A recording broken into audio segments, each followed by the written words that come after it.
The pool water looks a little green. That's what you're drinking. Yeah. Right out of our water.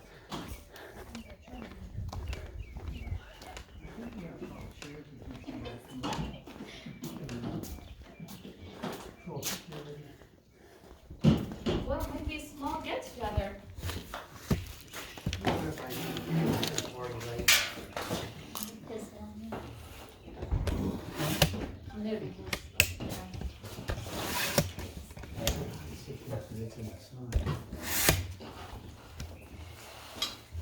Yeah, I'm so busy today. I haven't eaten breakfast for lunch.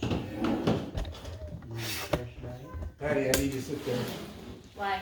because of my hearing. I can't hear this hearing. Oh, you can't? No, that's why I was sitting there. I'll scream. Well, you move the table this way.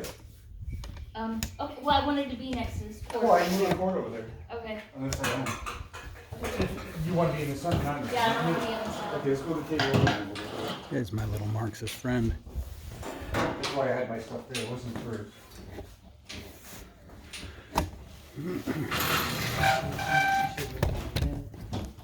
No, this is fine. This is fine. Good here, Jack. Oh, That's me, cause I ain't really cold.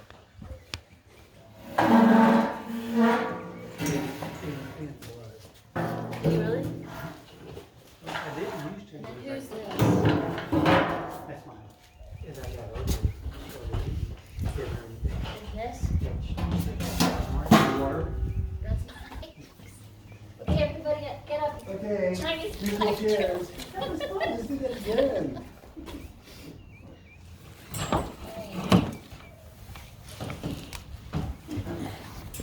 All right.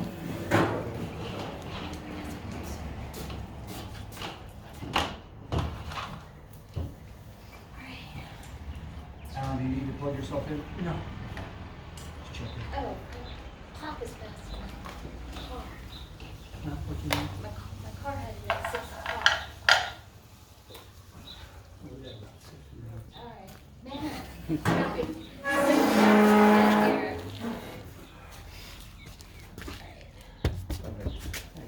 Here. Got Calvin on speed dial, Cool. so if you even, Hey, if you talk to Look. Calvin, tell him that I really, really appreciate him doing a terrible job. if you even look at us cross-sided up there, I'm calling him. Oh, shoot.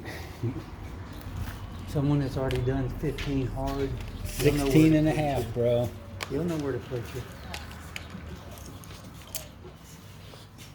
Alan, did you see this? I don't know if you did. Did you see that? John, I'm glad that you got a ride. Why? When I drove past you, I felt bad, but there's no way you're fitting in there. Yellow? Oh, yeah, car? Yeah. Yeah, I printed this out too. He had a hard You copy. did, yeah, I've never seen you drive in it before, it's always just sat there. Right. Is it broken down? It needed some work, and I finally pulled it around back and did it all. I'm a mechanic when I want to be. So, I knew that was why you didn't put it on next door. That's why I chimed in on the group with us. Because I thought, he was all proud of it. huh? He was all proud of it. Yeah, well, then I even noticed when I came back yesterday that he painted the spotlights Did too. the I was like, lights. like, that looked better.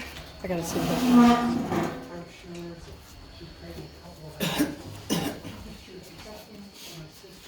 What's that? What? Yeah, put it down there.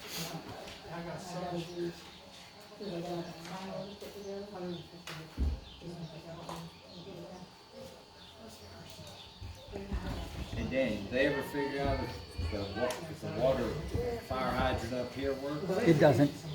No, they told us that a long time ago. They paint it black. Patience. I don't know. I mean, the one that was most important. I mean, Yeah. That was important. that everybody thinks is this fancy fire hydrant that doesn't do anything. A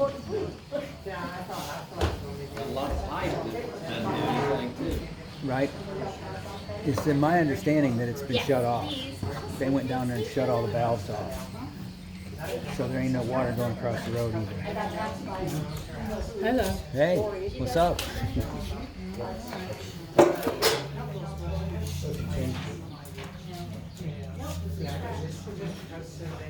There he is, but I'll hand it out when the time's ready.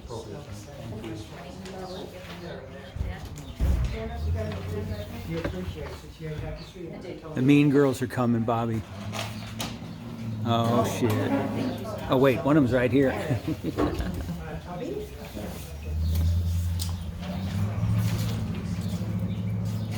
What's up?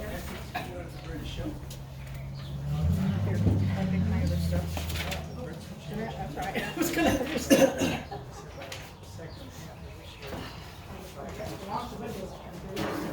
What's up, Paul?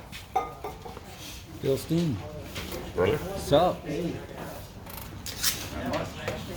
Taking the old truck out, stretching its legs. Actually walked up here. It's the farthest I've walked. I'm gonna say Bill and make it home. That's a different story. My wife said to call if I Okay. couldn't, There you go. but the How you internet. doing? I'm gonna put these back here. Yep. Yeah. Next door to him. Wow. Well, you know, it wouldn't be a meeting up here unless we didn't have a little I breeze. know, I keep hearing. It's all right.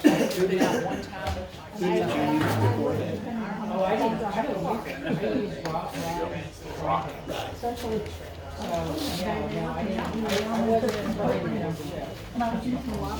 We used Hill Country, which is considerate of spectrum. Yeah, but we weren't getting. There you go. I said, I'll definitely be down down.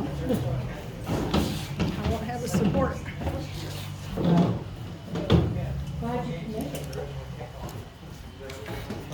Now they're gonna let me I go. guess we don't fit now. Pardon me? We could get somebody from the law firm. I'll show you. What's going on?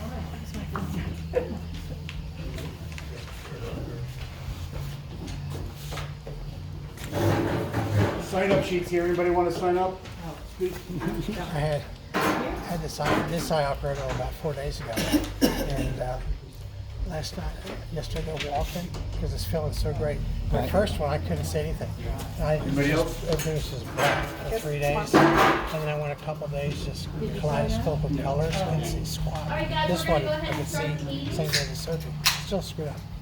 I was walking around, the wind's blowing. I thought, "Crap, this is gonna get shit done. I can't." Right. So that's why I was going to start last. I'm still putting 4 drops a day. We can find a chair here. You wanna sit here, John? If, the agendas, Julie, do you have any more agendas or? I left them back here, put some in the chairs. Okay, and then the sign-up sheet, it's like, Mark's got it in his hand. we're very laid-back group. If you wanna speak up, raise your hand. All right, we're gonna go ahead and get the meeting started. Thank you very much. It is currently 6:01 on Monday, April 7th, 2025. 6:01, we're gonna call this meeting to order. That's agenda item number 1. So in order to do that, we're gonna do a roll call and establish a quorum. Yep, of Article 8, Section 10 of the bylaws pursuant to Article 8, Section 10 of the bylaws, the majority of the board constitute a quorum. So we've got Mark here, and we've got Alan, and we've got myself. That's 3, that's majority. So that constitutes a quorum, so we can officially establish this meeting by having a quorum. All right, number 2, or I'm sorry, that's number 2. Number 3 is the Pledge of Allegiance. I think we're gonna go ahead and waive that one right now on the Pledge of Allegiance. We There's do no have, flag. also on the phone, we have Lanita There's no and flag. others with Anser, just so you guys know. Oh. The next one is item 4, public comment. I'm not gonna read that, everybody can see that on the agenda. The first person that we have, looks like we have 4 people that signed up. And the first person that signed up is Josie Fuller. You have, sure, people are coming into this meeting, I'm approving them.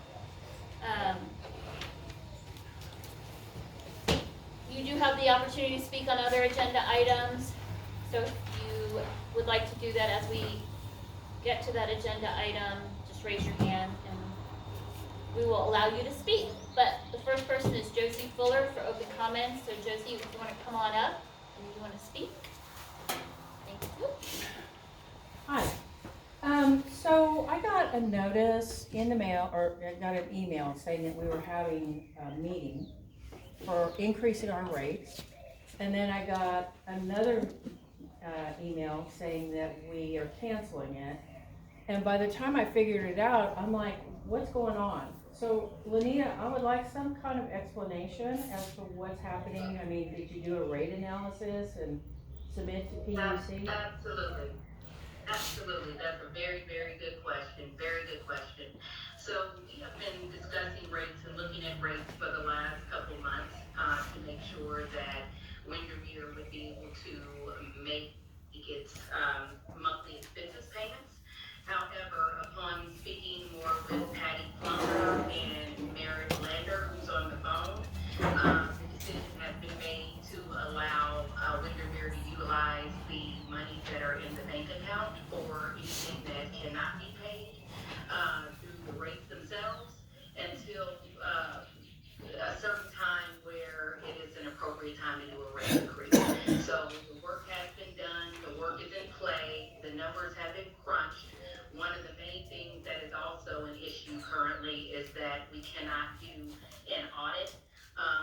MBB, who is the accounting firm for Windermere, has attempted to do the 2023 audit, and they have approximately 120 hours in, but due to some lacking information and some other explanations that they need, they're unable to do so. So that is one of the issues as well, where I know Patty, and I don't want to speak for you, Patty, may not have felt extremely comfortable where we were, especially with dividing wastewater expenses and water expenses. So hopefully that clarifies some of that. So last I remember, you were saying that the PUC actually stated that there was 2 connections, and now are you saying it's 1? Sorry, there were what? 2 connections In for regards to what? to the water, that's the wastewater. The Wait, surcharge for So 39. there's 2 different things you're talking about here. Yeah. Is this a different question? It is, sorry. Okay.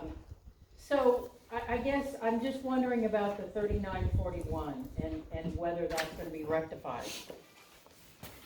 Did you get your bill? I did. So it should have reflected on that bill. Okay, so going forward, we're going to have that. There's only one now. Yeah. One surcharge now. Yeah, there's And only that's one. another explanation that we have to the PUC that has to go out regarding the 2 surcharges.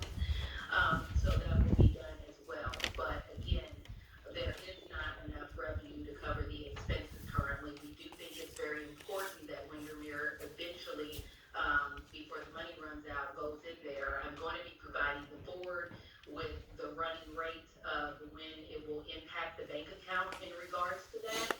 And I'll provide that to the board for their consideration and their discussion. So have you done a rate analysis then on what you actually know at this point? Yes, we have, and we provided some information on the website. We've redone the numbers utilizing U.S. Water's reduced fee and what that would actually look like in the grand scheme of things on a bill. And we have that we can provide to you as well. This is our best estimate of what the rates need to be able to cover your expenses, plus give you a slush fund in regards to maintenance and repair that needs to be done in the system, or emergency maintenance and repair that could pop up. And that's approximately $120,000 a year that we factored in. So we're glad to provide that for your consideration. Patty has a copy of it as well. So, whatever happens, the material is there for your review. Okay, so then as far as the month, or when are you anticipating us paying higher rates? And when is it going to come out? And she's saying that's on hold. Yeah. But I know Currently it's on hold. anticipating. Yeah, currently it's on hold. I cannot, that's gonna have to be a board consideration. A lot of those functions, I'm mind letting the board kind of figure out their way and get used to their positions as you guys ramp up with a full board. And as that happens, as they get more educated, as we figure out more about the audit, then the rate increase will happen. What I am gonna do, and what I'm gonna ensure that you guys have, is to know how long your money can last you that's in the bank, because that's gonna be important for the board's decision making. I could All right. add on to that too. So I had been on a couple of conference calls with the company. I did not know that we were paying for that, the WFX, I think it is. I didn't realize that because I didn't sign the contract, that we are paying for their services. And so I had some issues with their rate design myself, and I wasn't comfortable with it, and I wasn't going to support it. So I want to dig into that deeper and understand it. Okay. All right. And it's not the work that WFX did, so I'm gonna make sure I clarify that with folks. What it is that the numbers are not exactly cookie cutter clean when it comes to Windermere. Another thing that has happened is that, again, a lot of the expenses weren't separated by the prior operator on what is water expenses and what's wastewater expenses. And if you recall, that was a huge issue in the last rate making design. So with that being said, if there was gonna be further disagreements and arguments on it, we wanna make sure one of the folks that was behind that and discussing that, Patty Flunker, could buy into what that meant. Cause we don't wanna hold up the rates, yet and still we don't wanna try to push something that is not gonna work for Windermere. All right. Thanks. Thanks, Josie. Thanks, Josie. The next on the list is Julie Newman. I just wanted to ask, you had told me that we were doing a mail out for the annual meeting that was supposed to be an Hey agenda. Patty, this is Merit Lander. I'm so sorry to interrupt. Is it possible to unblur your background so that we're able to see? Because whenever it's not like facing a person, we can't see Oh, I'm sorry. who's present. No problem. Please note everyone, Merit Lander for the PUC is joining this call as well. I know Patty spoke about some folks from Anser, but we have Merit Lander for the PUC. Yes, and I am here merely to observe. And tell me my screen is blurred. Okay, starting over. Yes, also that. I knew that you were working on doing a mail out for the annual meeting for the agenda, and I thought it was going out in the mail on March the 27th. That took place, right? Anybody in here I haven't gotten anything. Anybody else not gotten anything?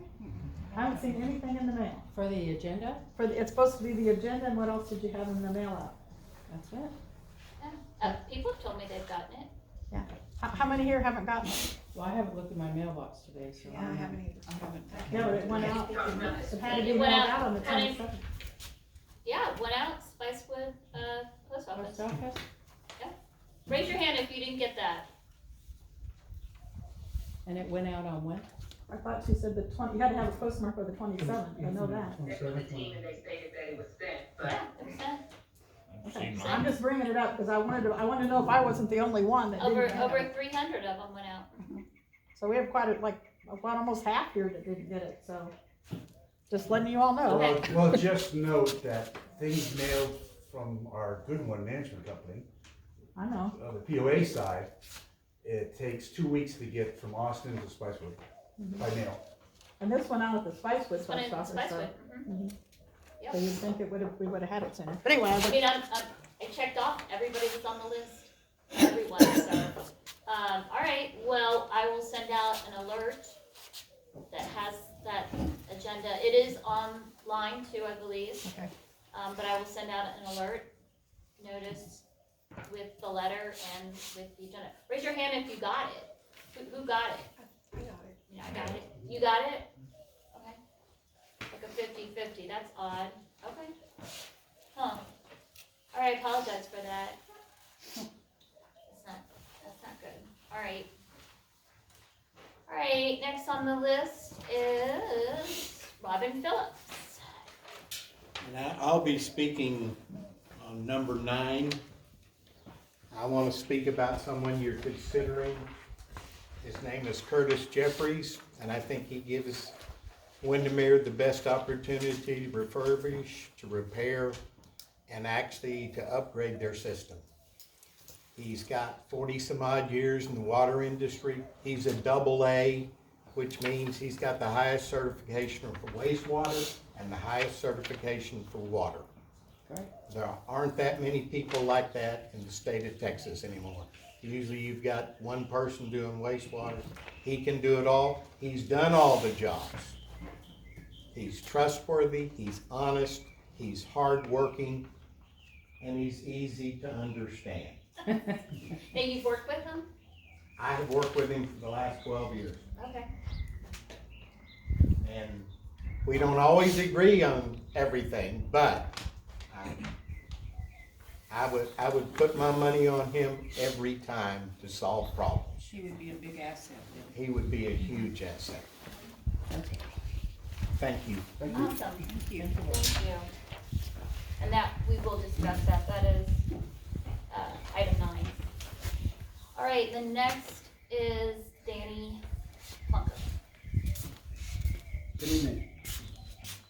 I wanted to discuss Carlos Rubenstein. I remember sitting at the PUC meeting and Carlos sat up there. He was the pitch man for Lanita and all of them. And he sat up there and he said, you can't serve 2 masters. Well, as it turns out, Carlos is serving 3 masters. His consulting company, Anser, and he's trying to serve Windermere, and I don't think it's possible. I haven't seen any tangible, anything happen yet. We have all our excuses why we can't get an audit, why we can't get it finished. I don't buy it. I believe you could have taken the bank statements. Something stinks. And then when I found out you were talking about raising the rates to $350 a month, you're already getting $7,200, $7,400 a month from us. Here's the ratepayers getting it again. It never ends. Anyway, if Carlos is listening, you can't serve 3 masters. Thank you. Thank you, Danny. Thank you. Speak to that? May I speak to that? Yes. Okay. The rate making was not $350. At the end of the day, what it came out to is approximately $180 per customer. However, that is not something that's going to be done right now because in the best interest of Windermere, we have put a pause to that so Patty Plunker and the board can review. In regards to things not getting done, things have gotten done. And actually, we had a TCEQ evaluation for FMT, and also there were only 2 items remaining for non-compliance for the TCEQ as well. And David from U.S. Water can speak to that. So just because you may not see things in bright lights and shining doesn't mean things aren't getting done. Things are getting done behind the scenes to better support Windermere. So you'll be in a better position whether or not Anser Advisory, Accenture, Carlos, anyone will be there, and you will be in a better place in the long run. Well, can I say something here? Stand up here so they can see. So, Lanita, the last several meetings, I've asked a ton of times. Every time I'm in the meeting, I ask, are you guys on the bank account? Where's the checkbook? Where's the bank account? What do you think? I mean, it amazes me that we didn't get on that first, because that would have been the first priority to figure out where we're at. And then the land bill, and we ended up paying bills that weren't authorized by the board because Jeff wasn't on the board at that time.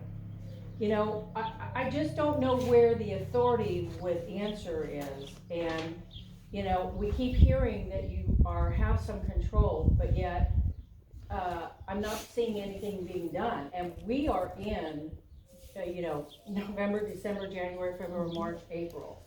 So that's 6 months. That's half of your term for getting something set up. And the only clarity that I know of right now is U.S.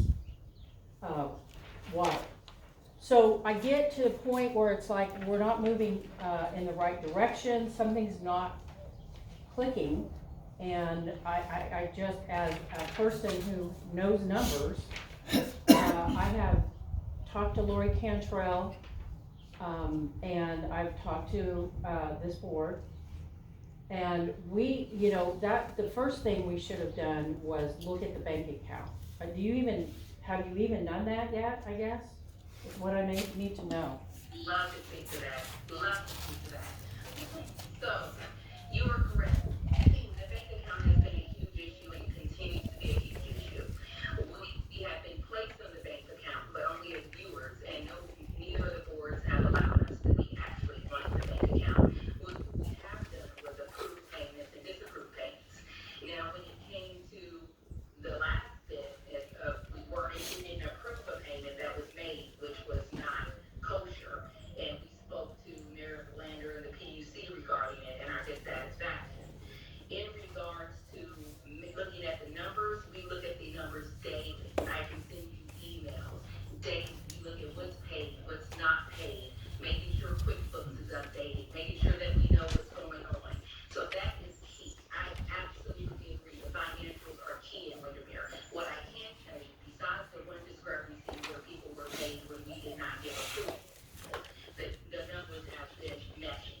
The problem with Windermere that goes back for years is that certain bookkeeping has not been completely in line with county principles. So there has to be certain recognition that the books are not clean, okay? And that's why the 2023 audit is important, and the folks say they can't believe it can't be done. I'm sorry. If it could have been done, it would have been done. The 2024 audit is as well on hold because of that same issue and making sure that they get the correct information. Another thing on hold right now is that we do have to pay, and I don't want to go into details on it, but we have to pay the accountants. We have not paid our accountants in the last few months. We did make one payment, a small payment of $900 recently, but we still owe them approximately $5,200. That needs to be done. Or either we need to figure out a way to get another accountant on the team that can help us straighten out these books. We're not going to be able to do it with the firepower we have, and we're definitely not going to be able to do it if we do not have an accounting firm. And Okay. this, okay. Yeah, we have to move on. Yeah. It's to go with what has been done. In fact, what I do think that would be helpful for these folks, it's been 4 months. It hasn't been 6 months since we've been here. It's been 4 months. And everyone knows that 90 days is generally the discovery phase. One of the issues that I have found with Windermere is being able to cooperate, the board and the temporary manager being able to work together, because as Carlos stated, as Danny has stated, you can't serve 2 masters. So that has been a huge hindrance in this whole process. And Barrett and I are looking at ways to resolve that issue. Hey, Patty, I think we have Alan Hicks that signed up to speak too. I'm gonna get out, told me I have a protocol here, and I want you to see me, Meredith, Lanita, you have lied to this community. These folks out here, you sit here and you told us you had control of the checkbook, you were in charge, you were not. We found out when we got them. Right now, I don't speak for the rest of the board, but for myself, you have no credibility with me. Anything you bring up, you have no credibility. Any recommendations you make, you have no credibility, because you lied to this community and the ratepayers. I'm sorry, did you feel that way, Alan? I don't feel that way. I don't feel that way. I'm sorry. It is, it's recorded. Professionalism, I'm sorry you feel Yeah, that way, Alan. okay, would you, I'm sorry you feel that I'm way, Alan. wondering if you understand professionalism. Thank you, Alan. Okay, anyone else? Yes, come on, Bobby D. Bobby. Hey, Bobby D. Now that we've got this new water repair service, I wonder if we can install, we don't have that? Which one are you talking about? the US Whoever water. does the water. The current company is Yeah. US Water, yeah. Okay, I wanna know, there's some, and I don't know which ones they are at the airport. There's some hangars that have 4 people on the same water meter. I wonder if we can get some other water meters installed so they can get involved in this $180 payment Yeah. that we're getting ready to, and that'll also bring us whatever, however many they are, but if we can have somebody that can find out the multiple hangars that are on one water meter. You don't know I that. believe David is there that can speak to that from US Water. Do what? Yeah. I believe David is there that can speak to that from US Water. He's spoken to myself and Patty Bunker on that issue. Oh, okay. You, Dave? Yes, sir. Yeah, well, you heard the question. There's, some people over there at the airport that have, 3 and 4 hangers on 1 meter. We're aware. Can, Yeah, we're aware. That's part of the assessment that we're currently going through right now, finding out how many customers, which I understand have David Salinas, Texas president of, Texas manager for US Water. So that is one of the assessments that we're doing as part of the meter reading. That's why these last few meter readings have taken a while to get done. And we're trying to identify that. So we are aware of that. Fortunately, that we don't have the authority to go and put the meters. That'll be something that has to come from the board through your customer service as a work order. We work off a work order.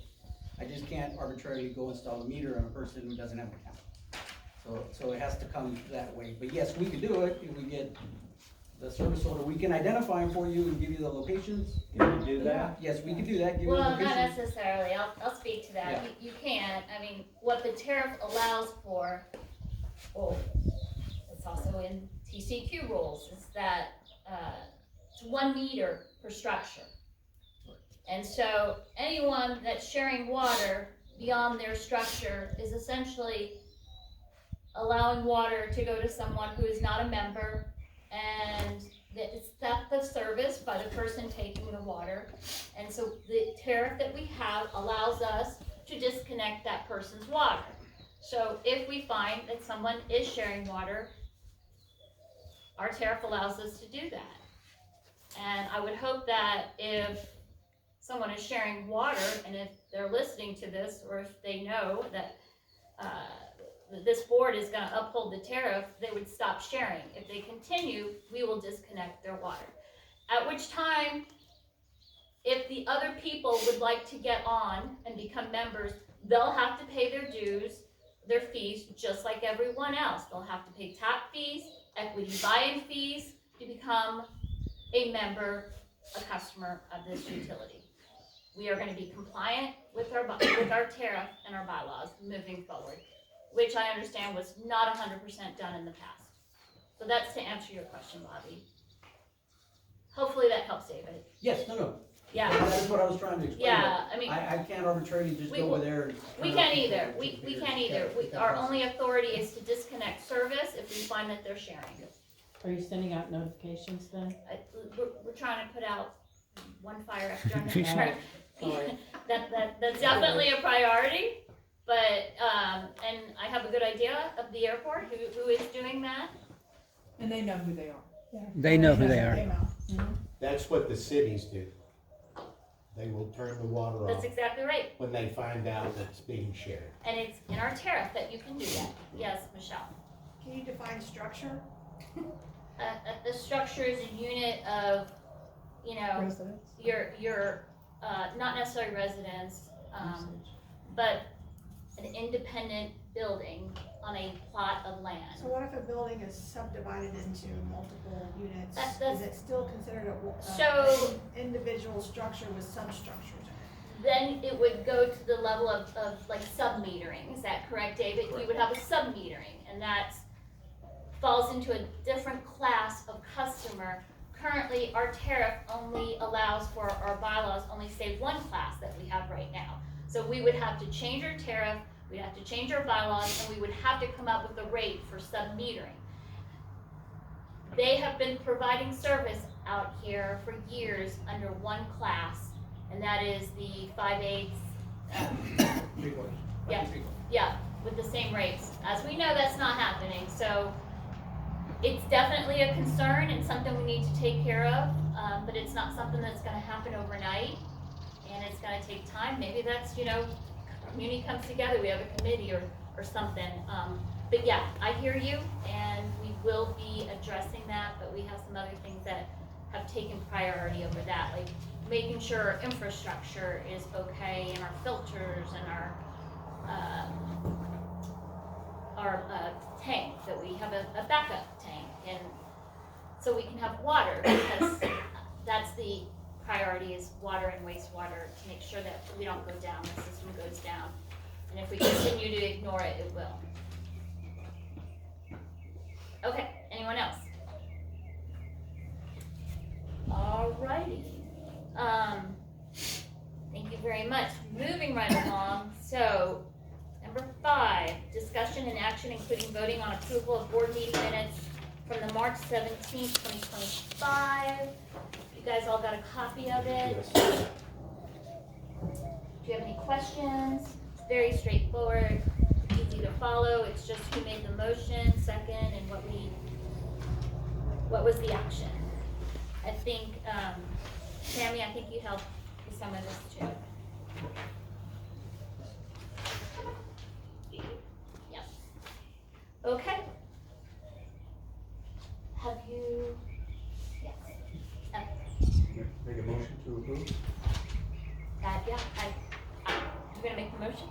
Okay, I second. All those in favor, vote aye. Aye. Okay, motion passes. Any discussion? No discussion. We approve the March 17, 2025 special board meeting minutes. Okay. Alan, you gonna sign? All right, moving right along. 6, discussion impact possible action on the appointment of legal counsel. And I believe Lanita is going to speak to this. Turned over the information to the board. We interviewed Art Rodriguez, who had extensive background in dealing with issues pertaining that Windermere has currently.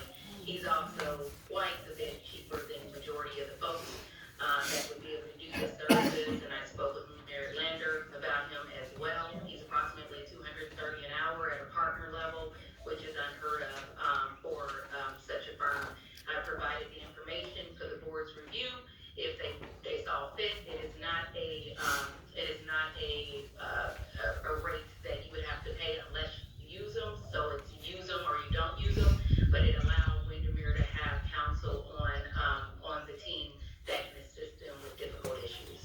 So I think it's up to the board to determine if they would want to appoint legal counsel or if they want to evaluate additional counsel elsewhere. I think what we're going to do, Lanita, is we're going to probably have more discussions on this, and I think we just need to evaluate their services more. I don't know if everyone had a chance to review his contract, but I definitely want to give the board an opportunity to call him and talk with him on any questions they may have, and I'm going to put that out there for them to have that opportunity before we even consider this. Where are they at? Yeah, and I circulated it last week for review and consideration. The other person, I believe you guys have another counsel, but that person's expertise is in construction law. So would not recommend that you have a construction law attorney, but someone of this caliber. So someone not like Art. There is another person I can circulate to you as well, and I believe I sent that to you before as well, Natasha. But her rates were more expensive, and it was a retainer agreement. And I believe that Windermere wants to do something on a case-by-case basis and not have a retainer agreement. Well, just to clarify, the attorney that you're referring to, the firm, they were hired last February by the board. Previous board. And I do know that the 2 attorneys that the board used have a background in corporation and business law. And it was Brian Leone, I believe, and he didn't have any experience listed in regards to being able to handle utility matters. But again, it's your purview of how you would want to act on that. okay, yeah, I mean, I can only speak for myself, but having a utility law attorney, it in my opinion, is not always the best route to go. As we have seen in the past in this community, we need someone who understands a nonprofit corporation in Texas and how they're supposed to operate with their fiduciary responsibilities, especially to the membership and shareholders, I feel like with the experience and the knowledge of not just this board, but even our members, and then with your operator, you have some of that utility experience, but you don't have that corporation experience that you need, that we don't have. So it's definitely something that the board is going to discuss moving forward, and we're not prepared to take a vote on that right now. We'd like to go ahead and I would caution you about with all the open compliance matters that you have. I would just state that you need someone that has experience navigating through those issues as well. So, take it to next time. This is Mark speaking, yeah, we do, this is Mark speaking, one of the board members, but we do have somebody that has a little bit of experience there, and she is our president. I just assume handles some of that, then. Yeah. Your phone. There you go. All right. We're gonna go ahead and table item number 6. Number 7, discussion and possible action on invoices and repairs required pertaining to the operation and administration of the WOWSC. I'm gonna go ahead and, David, if you wanna go ahead and talk about the repairs, the part of it, and on the operation.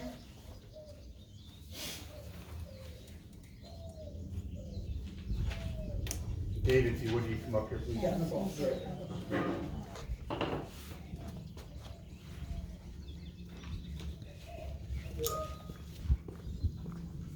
Again, Director David Salinas, U.S. Water. So, most of the repairs that we did for March, there weren't any in February, most of them were March. Of course, one of them is a tap on Sky King, another one that we did on Bedford that were pending from the previous operations company. And then there was some electrical service on the airport lift station. We're still having an issue with that auto dialer out there. It was installed, but it keeps on losing communication, hit and miss. We're trying to find out who the provider for that is right now to get that fixed, but they did run a new cable, they troubleshoot all that. We also had them check the blower, one of the blowers at the wastewater plant that keeps the aeration basin aerated, is contactor is failing, so he's pending a quote from him, so we did evaluate that. And then he did reset and fix some overload switches at one of the irrigation pumps that kept on tripping, wasn't running the way it was supposed to, so that was taken care of. And then we did wire a pump that was there, that was left there by the previous operator, and when they went to go start it up, it started shooting sparks. So that motor on that pump is burned out, so we're looking to get quotes to replace that as well. That's one of the transfer pumps from the settled water to the trimines. And then we ordered the required signs. That's wastewater. No, that's water. Water, Yeah, okay. that's water. That one's for the water. We already asked the contractor to break those up, because he put them all in one bill instead of breaking them up by water and wastewater. Yeah, so we're gonna separate those. So he'll be getting that separated over, because he put water and wastewater all in one. And then we also had him make a list of one of the decant pumps at the water plant.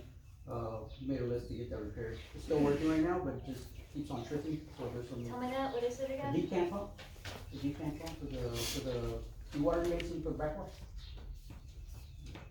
Okay. So, and of course, we ordered the signage. Fortunately, they're not here yet. As soon as we get them on, we'll put them up. And then we also ordered some additional door hangers to put on doors as we're going by. And we noticed water breaks or water leaks. We're gonna start putting them on the doors. Have you noticed any in the time you've been out here? In the freeze, we had several that we had to go close. The staff was out here during the freeze the entire time of the freeze.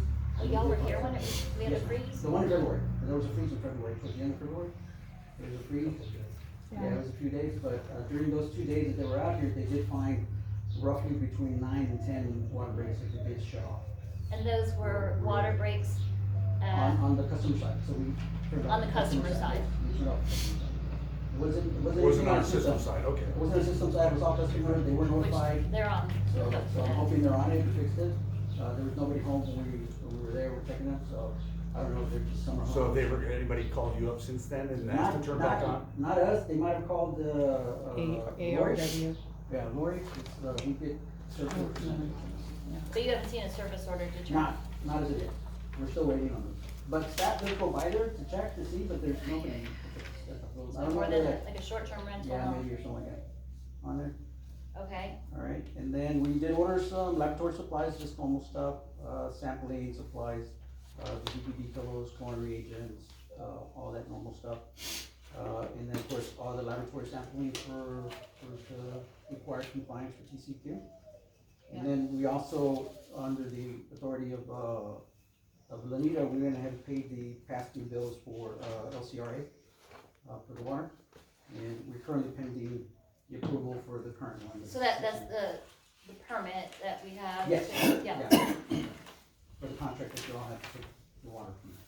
How many months was that behind? It was, January and February, because I should have been paying at the beginning of February, so we paid $1,655 for that. We didn't charge a markup on that. That was just direct cost. That was for what company again? It's For LCRA, the local it's for a water permit. authority. It's where y'all purchase your raw water to treat it. You have a contract for $59 per year. So there were two invoices, one for $642.74 and $645.40? One for $642.74, the other one for $363.81. And then there's a current one that we did submit, to Lanita to let us know if she wanted us to pay it, if you all want to pay that directly. It's up to you all. Which one is that? The one we just got for, March. It's For like- LCRA? Yeah, We LCRA. can take care of Yeah, that, we'll make sure that gets paid. And was that the date on that 3/30/25? Directly. I'll get that taken care of. So that was the tomorrow. 642.74? Yes. Okay. That one. Okay, Okay.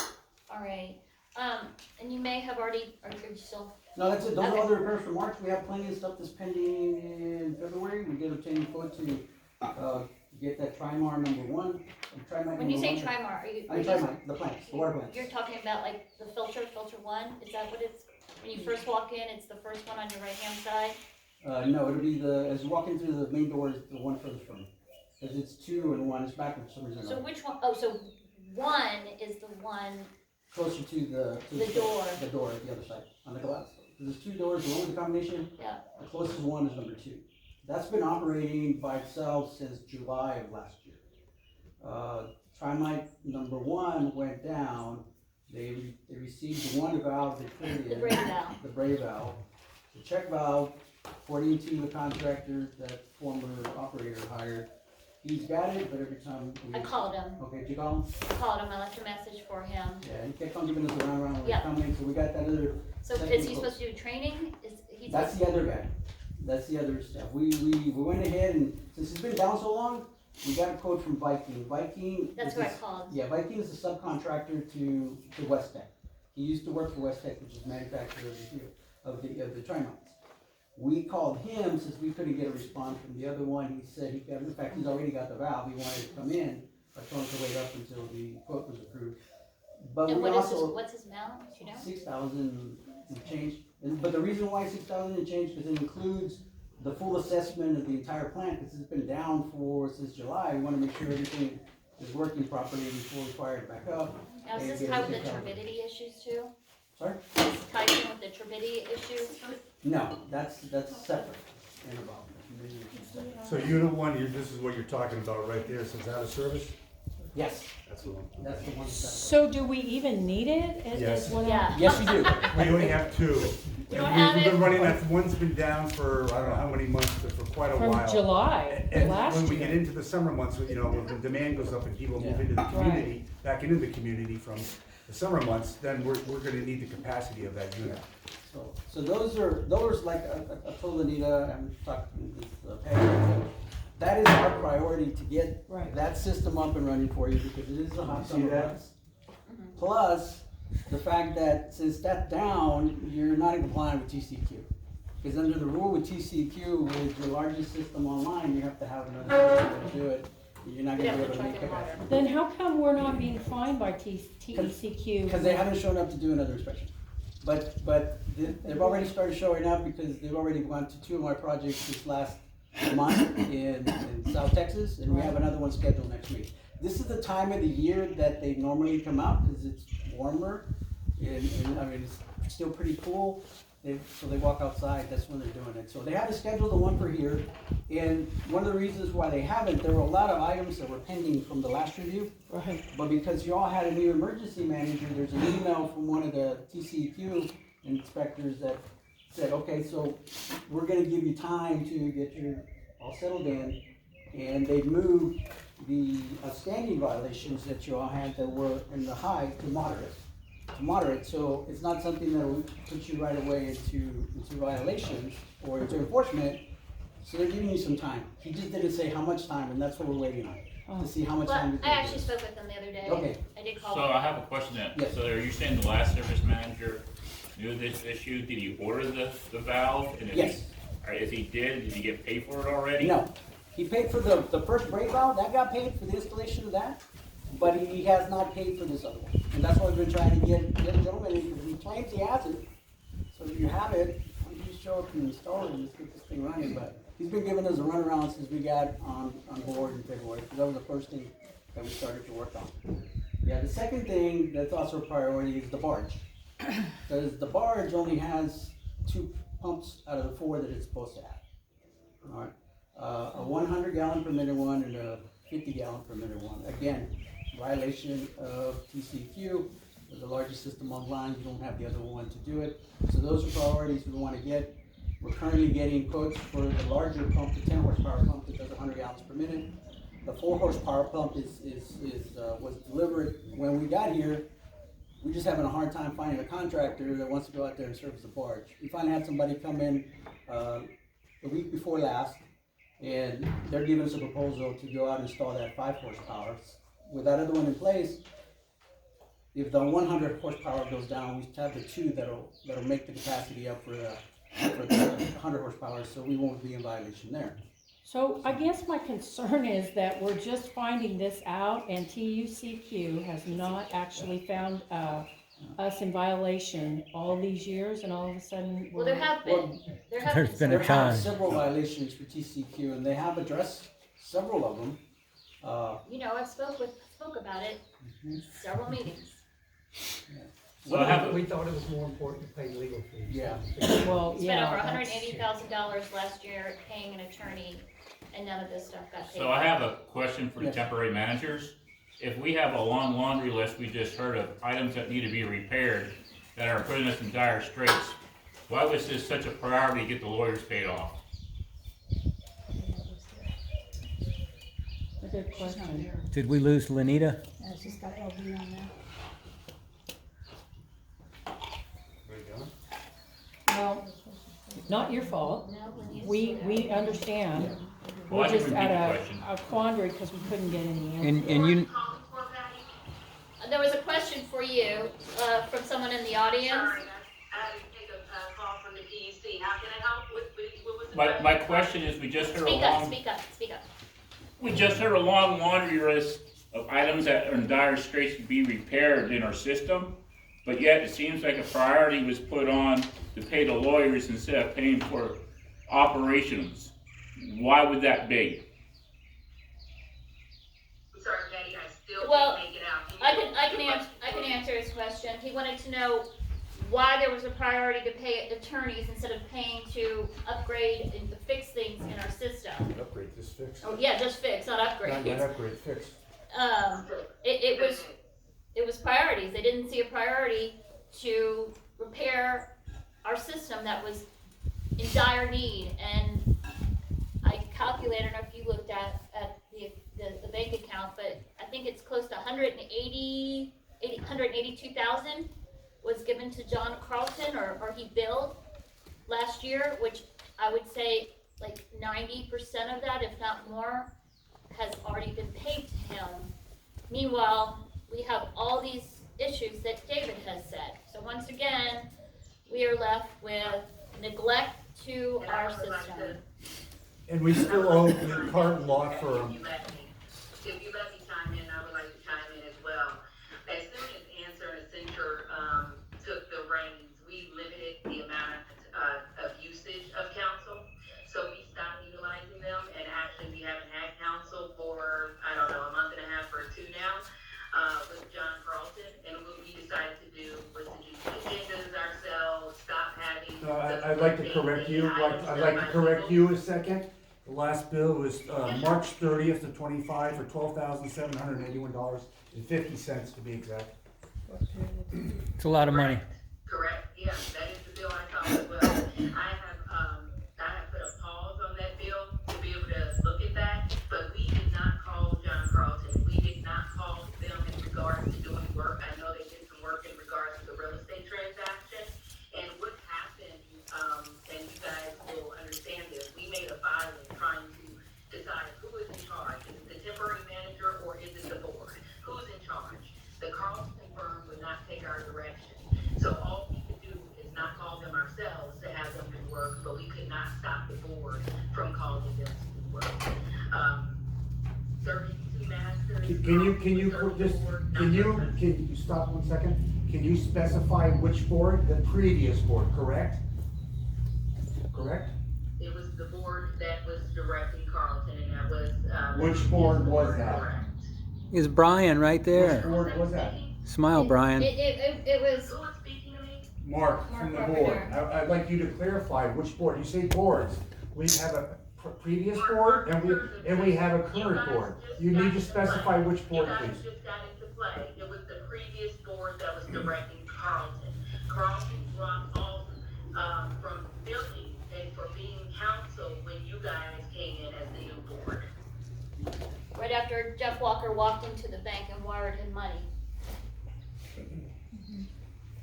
Carlton firm terminated their services when the new board came on board. Thank you very much. Finish your You're report. welcome. The last three things, there's still 3 pending TCQ items on the wastewater side. 2 of them have already been addressed, they were addressed by AWR. According to TCQ, they don't have the documentation. We found it in a file, we're gonna submit it to them this week, that should address those.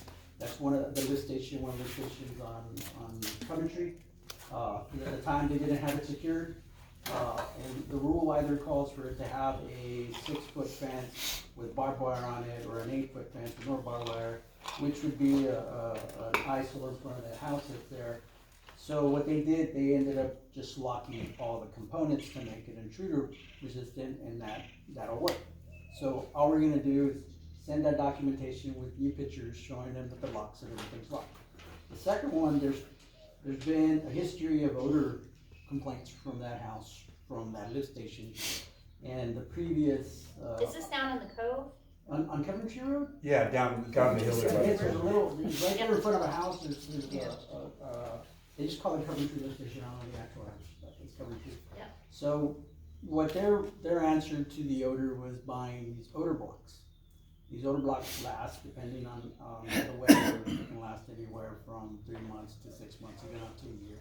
And all they do is really just mask the odors, these little smells. So, I have a vendor that's supposed to be coming over next week to look at it, because they make a odor scrubber, it's a passive odor scrubber, that you put it on the vents of the lift station, it's got activated carbon on it, and it filters it out. And based on the size of the lift station, those can last 2 to 3 years, depending on the strength of the odor, the gases coming out of the lift station. So that's why he's coming over, he's gonna take some readings of the odors coming out of that lift station to see about putting in the right application. I need to do some more research on that lift station. How old does that lift station look like? Have you seen it? Were you down there? It needs some help. Yeah. Okay, 'cause there were some issues that date back several years regarding that lift station and people not having grinder pumps in that area, and instead they put a lift station in. Oh, okay. And so, Yeah. my opinion is, if that's the case, we need to go back and look at who doesn't have a grinder pump. Exactly. Okay. So, we'll probably have We'll put that in the parking lot, we'll and make- we'll circle back we'll make around a on notice that of one. And the last one is the irrigation field, the disbursement field. Per TCQ, there has to be 24 acres of irrigation. From conversation with the former general manager, Corix, and he supposedly submitted a letter to state that requesting a variance on the 24 acres because the flow going to the plant did not require the entire acres. We looked at the numbers, and it looks like they are correct. The 1.8 acres that are out there right now that are being used is adequate enough for the current flow. But without that letter back from TCQ that says it's giving you a variance to the permit, that site needs to be cleared, and all the irrigation lines and sprinklers have to be added in order to address that last violation. The one good thing about it is that they've given us some time. That's one of the things that they put on hold since the new manager report is coming along, to give you all some time to look at everything, work it out, and figure out a way to get it financed. The other thing is that they want it fenced. It has to have, like I said, it has to have a 6-foot Fence around there. around the irrigation system. Yeah, irrigation On system. Exeter? Yeah, on Exeter, that one right there at the Irrigation road. on that And the side. thing with that is that it's 24, is those acres on the side, and then it's I was along the wondering why roadway. they got away with no fence. So there is a letter from a former board president that was submitted to the state requesting a variance to that as well, because it is a gated community, it's controlled access, but again, there was never a letter received from TCQ stating that that's authorized. So those are all things that have to be dealt with, and depending on the way TCQ accept those letters, Mr. Leono, it could be a costly deal. The fence alone is probably $100,000 to $200,000. Well, and something that we need to have another conversation about, is, do we wanna continue doing the affluent field? What is the alternative? It's not mandated by TCQ that we do affluent, we chose to do that. And so we need to think outside the box and think of other alternatives, and are they cheaper? And glad to mention that, because that was an alternative that was put in that letter besides fence. Of course, they said they were gonna get some cost estimates. To this day, going through all the files in there, I have not been able to find cost estimates. Unless they're somewhere in the board files that I have no access to that are in that storage room. So I don't know. So those are things that need to get done. Yes, there are ways that we can put in tertiary filtration. Yep. To get into a type 1 system. With a type 1 system, or even a type 2, you don't have to have it fenced as long as you control the access with signs. Sort of like it has right now, but because it's not a type 2 effluent being discharged, the signs don't work. Yep. So it has to either be a type 2 or a type 1. So on that, a variance they applied for, you haven't heard back from the past, does that pertain to how many lines or how many customers are online in that waste system? And if the numbers have gone up since that period and have jumped substantially, does that put that in danger as far as any options you can have for No, it? it's based on the capacity of the plant. And right now, the plant on average does about 12,000 gallons a day. It's designed for 40,000 gallons. So we're not even at 50% of the capacity based on the numbers that I've seen. We've got some peaks, so we know we gotta go chase some infiltration down, because the last rain event that you all had, we noticed that there were some peaks on here. So somewhere out here, there's water getting into the collection system. Even though it is a pressurized system, wasn't aware about those over at Coventry, so that might be a location getting straight into those pumps stations. So those areas that we can start looking at. So we know there's some infiltration coming into the system as well. So those are all things. I just want to put those out there because those are items that are still on hold by TCQ, but they will come back up. And that one right there is the expensive one. Yeah, and so I had a conversation with TCQ to piggyback on what you had to say, and fortunately, we do not have any outstanding violations on the water end. They were all resolved. They date back to 2022, I think some 2023, I believe. But it was cures the issues. The general manager never followed up with the resolution to those issues. So they all went away. So as I understand it from talking with him, the only outstanding issues are the wastewater, which he said his knowledge is there's just two. There's just two. And when they came out here and they identified several issues, they didn't write them up as violations. And they were recommendations, and of course, they understand the capacity. I did talk to him about what that looks like on submitting the report, and fortunately, it's not gonna be as severe as we thought of submitting a plan.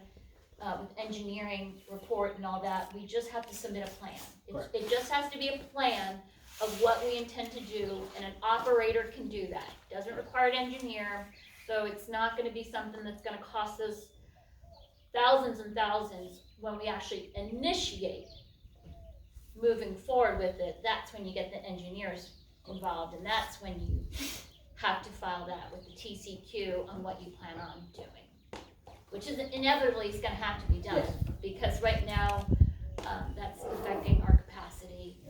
And that, what that means is how many more people can tap in to our system, and we're near the top. And as you know, we have building going on out here. So yeah, but I mean, just some notes that I had jotted down, that they said, although the facility is currently under a temporary manager, the compliance concerns identified in the original investigation specifically regarding the leaking RTBA and insufficient land application area remain. Talking about that. And so it's the leak, and like you said, may affect backflow prevention and wastewater, and then the big problem was the insufficient land, as you stated. And the first one, the RPCs, those were taken care of. Like I said, it's just the documentation was either never submitted or submitted and they never got it. Right. In fact, we just scheduled them for the annual inspection, so they need to be inspected annually and calibrated. That goes for everybody who's got an irrigation system, has one on their private side. You know, need to get this inspected actually annually as well. So that's pretty much what's pending, but Yeah. once they show up at the water plant, that's, What do you think is the number one priority? at the water plant, the TCQ can get John? No, just Oh. for us. Right now, Yeah, is tell me what you getting those pumps Yep. running and getting The that barge. second trimester. Okay, yeah. Yes, the barge is second trimester. That's number one. And then number two is gonna be addressing that settling basin, the clarifier. Yep. Because it's falling apart. And it's in really bad shape. It needs to be addressed. Yes. Oh, I have a question, but it's not, I'm not expecting an answer. Is it a statement? Yes, so I guess it's a statement. Are we as a community with, how many, taps are we, 300 approximately taps? Let's count 318. 318. Are the ones that we read for this past month. Currently have 318 taps, I don't know how many more taps we can add into it. Are we as a community financially able to recover this water supply corporation? Based on needing new pumps, needing to expand our affluent water, needing a new clarifier, needing new infrastructure. At what point do we say as a community, this is beyond our ability to manage and pay for? I hear you, and it's a bit frustrating because we just paid off the co-bank loans, and the previous board took out a co-bank loan for almost $700,000 for all these repairs. They were supposed to be for this, and I don't believe that full amount was used. I'm pretty sure it wasn't. While there was some, not all of it was used like it should have been. For bandages, maybe. Or attorney's And that's why we're in this place, so. Judgment, so shovel-ready. So Yeah. are we so far behind? Supposed to use for with the clarifier we have, and that did not occur. So are we so far behind the 8 ball, as they say, that how do we catch up as a community? We pay $300 a month water bills, we pay $200 a month water bills to kind of fix all this stuff? Cause I as a homeowner, I'm looking at, what is my water bill, what are my assessments, cause the water bill is for water, assessments are gonna be for legal fees. I mean, at what point do we say, we, enough is enough? On that big question, let me get to the board, but on the board of how the system is, you aren't, physically the system is not as bad as you would think, you know? There's a lot of stuff that sounds bad, but I've been in systems a lot worse than this. It is, unfortunately, it is a trend in the utility industry. I call it the redhead stepchild syndrome. Out of sight, out of mind. Cause the only time anybody really worries about it is when TCEQ shows up, or you get up in the morning and you can't flush your toilet cause the system doesn't work. You try to get a drink of water and there's no water. Well, I won't drink the water, it smells like chlorine when it comes out of my tap, Well, where do you live? on the hill. On the hill? Okay. I'll have the guys go by. Usually, and let me tell you this, usually when it smells with a lot of chlorine, that means we need to crank up the chlorine. I know it sounds the opposite way, but that basically means that we have not reached what's known as a breakpoint chlorination. Yeah. So we're not at the point where the chlorine is being used adequately enough. So if you could do me a favor, if you can call the customer service line and let them know that, then I can issue service order to have my guys go check Now I it don't wanna out. drink water that smells like I poured a cup of chlorine in it. Yeah, no, so we just may need to do an adjustment to get it Well, up to the. I know that when I was reading, is it the CSI or the customer service inspection Yes. or, I guess, The the CCR. number, the numbers, we were at the top of chlorine, what is it, 30? And I think we were like around 29 or something like that. It could be off by those numbers, but I do know that we were right there, and this was a year or two ago. Yeah, the highest is, at the furthest point of the system is 4 milligrams per liter. Okay. So it can be leaving the plant at 10 if we needed it to. It's not, we're not gonna waste that chlorine to leave the plant. As long as the furthest part of the system does not exceed, since we're doing total chlorine, does not exceed 4 milligrams per liter, you're in the right place. I'll check the CCR, but I don't think we're I'll send close it to to the you. 4. We might have been somewhere close to 3, maybe in the 3 point something, but if they were that high, then I need to look at it. Yeah, I wanna say, Yeah. now granted, this was 2 years ago Yeah. when I was looking at that, because the report comes out. Every year. In fact, as soon as we get the data, that we need, we're gonna start working on the CCR that's due July 1st. Now, how about these reports that are required for us to file with TCQ, the annual reports, such as, I cannot remember it, it's the terroristic, it's Yeah, a the Homeland Security one? Homeland The Security one that has to EPS? get filed, we haven't filed it, I looked into TCQ, and they sent a notice Yes. to us, which I'm not sure who it's going to. Yeah, and I've but- already contacted them, I'm waiting for somebody to call me back because there's a security code on that notice that they sent. And without that security code, we can't do anything. Right.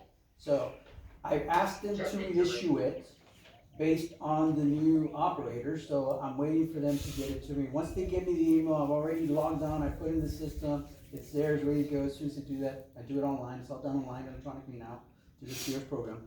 But without that security code, they won't let me touch it. Now, how about the emergency preparedness? I'm updating that as we speak right now, because it still has Corex on it. Nice. Yeah. We did submit the update on the monitoring plan, that's been submitted, we're waiting for TCQ to give us comments and approval on that, or any comments so we can make the changes, so. Well, this is all above and beyond like your typical monthly, Yes, this isn't like administrative stuff that Yes. we get charged for. actually, I'm doing that as well, cost, so that's not part of the package. He's been doing that Yeah. without, additional costs. Yeah, so that's just stuff that has to get done. I've been doing this stuff for over 35 years. This is my life, so this has got to get done. We got to do it no matter what. This has got to get done. So we're working on that. We're doing the emergency preparedness plan. We got a notice from LCRA on the survey on the water conservation plan, which to this date I can't find a water conservation plan. I see a drought contingency plan that was updated. So I'm assuming because they sent me that one, so I'm assuming they want comments on that. I just need to get with staff and call the WR. Let me see what I can find. Because they want to know what was done to address that. Was there any mail out sent out to customers on how to conserve water, the best way to irrigation? Yeah. Let me circle around on that one. So I want to start the survey because once they started, it's on Survey Monkey or something like that. They want you to finish all in one session. So I've got registered, ready to go. I just need to get the data to plug the numbers. So we're working on that. I also already got access to Texas Water Development Board for the water loss audit. Now, we water only have to survey. do that, I think, we don't have to do that annually because we're a WSC small, so I think it's every 3 or 4 years. You're due this year. Yeah, so this is the year we're due, Yeah, okay. the year we're due. Yeah, because they sent me a notice and I said, okay, got on, like on. They did send you, okay. Yeah. The one that's not on there is your water conservation, so you may be exempt for that one. Right. Because you have a DCP through through Rural Colorado. Yeah. So they I need mean, to be taken care I of. will tell you, my personal opinion, even though it's not applicable to file it every year, that doesn't mean that we shouldn't do one internally. Yes, correct. We need to have an understanding, where are we losing water, and why are we losing water? And then the third priority before I move on, there's some meters out there you guys need to replace that have probably rolled over. How many? 2 or 3 times. We're still making that. I'm surprised the customer didn't say anything, because typically when that happens, It there- is, yeah. the bill is extremely high. Yeah. Well, I figured somebody would say that because, and we didn't know how it rolled over until we got a call from Lori. He said, hey, y'all need to add a 1 to that. Why? Because it rolled over already Yeah. once. And I said, oh. So yes, you have Probably on a. How many gallons for a meter to roll over? a million. How many? A million gallons. 1 million gallons for the roll We've over. hit it. Yes. They probably think we're still paying legal fees. Yeah. All those people that are paying higher water bills. I mean, there's several meters out there that are older than I am. I mean, they've been in the ground a long time. They don't make them anymore. A lot of the companies have been bought out by other companies. You know, there's Macrometers and there's Rockwell and stuff, and those guys bought out my Yeah. Census a long time ago. There are some new ones that we found, which was surprised. I don't know how old they are when they were put in place, but. Well, my hope would be for us to go one day to smart meters. Because it just is not going to, be cost effective for us to have someone walk around the neighborhood to find the meters, to read the meters, paying someone for how many days, 2-3 days to do this. Takes, right now, because we were looking for the ones that we couldn't find, especially the ones that were up along the, whatever the road there. Yeah. It's like, whoa, where's all this? And then there's somebody that's outside of the Oh, service yes, area. that are That's- basically in the courts service area. They're in but- their Yeah, CCN. they're in their CCN, they're getting, those, we went out and put flags on them, cause they're on the middle of the field. And it should only be one, but I understand there's more than There's one. one. Oh, And then, they only pay for one. yeah, and then. Normally though, isn't it true that the more water that's gone through the meter, the less it catches, Yes. cause it's. And that's why I was recommending that For us, it went up. I haven't done a water loss audit. I know that it has been reported to you all in the past where it's coming from. Somebody said it was 2%. Okay, if that's what it is, then it's 2%. But I don't know, cause I don't know how much water you sell, I don't get those reports. So far, I've gotten 1 full month of data of actual consumption. Because we only did 2 weeks, even though I looked at the numbers, I can't really guarantee what the first couple of weeks the numbers were, because we didn't put hands on it, so. Those are all things that we're currently assessing, and, I mean, I've been up here, this is probably my 6th time since February. I've been up here, and the last time I was here for a week. So, just looking at all this stuff. The one place I would recommend you get started on the meters first is, there's a hilltop where the swimming pool's at, Yeah. between that and Coverage Road. Yeah. That 30-degree slope there on the cliff, who in the right mind put the meters in that cliff, I have no idea.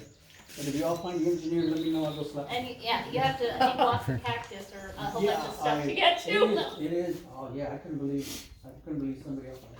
Well, I think unfortunately what's happened is we shot ourselves in the foot over the years because it's my opinion, I've experienced it myself, that they just didn't have the time, or it was just, we don't have time to read the meters, and we're just gonna probably take an estimate based on the average of the last 3-4 months, or it's too difficult to get to, I'm not gonna bother to read that meter, and I'm gonna do an estimate on that one for 3-4 months. And that's why I'm taking us, this next round should be within a timeline that's allowed by the tariff. Just because we were trying to identify where all this stuff, we found some old meters that are in the ground that have consumption, but we couldn't figure out where we're going to. Go to an empty lot, but there's I was consumption. out there, I was outside when the 2 guys were looking for meters Yeah. around my house, and I was trying to tell them exactly where they were. It doesn't make any sense where they No, are there's in no rhyme or relation reason. Mine is right to by the my house. kitchen window. Huh? Mine is right by my kitchen window.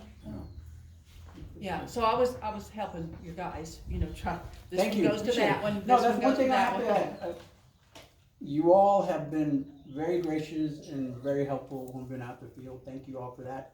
Cause there's a couple other places that we go read meters and Yeah, mine's down the hill. they throw everything but the kitchen sink out type of deal, cause they don't want us to read the meters, you know? We wanna, I mean, Yeah. everyone sitting here tonight, most everybody, I mean, we're passionate, this is our water system, and we don't want this to continue. And, it needs to be cleaned up, whether people are taking water, you know, or taking sewer service and not paying their fair share, or we need to fix this and fix that. The time has come, enough's enough, we gotta fix the system. Bureau of I Reclamation. wanna take the time to thank US Water. We came in here and stated that they would start investigating things such as this, and also looking at capital improvements that may be needed around the system, and they've done this on their own maps, and we appreciate their support for Windermere and their passion for water and community. Thank you, US Water.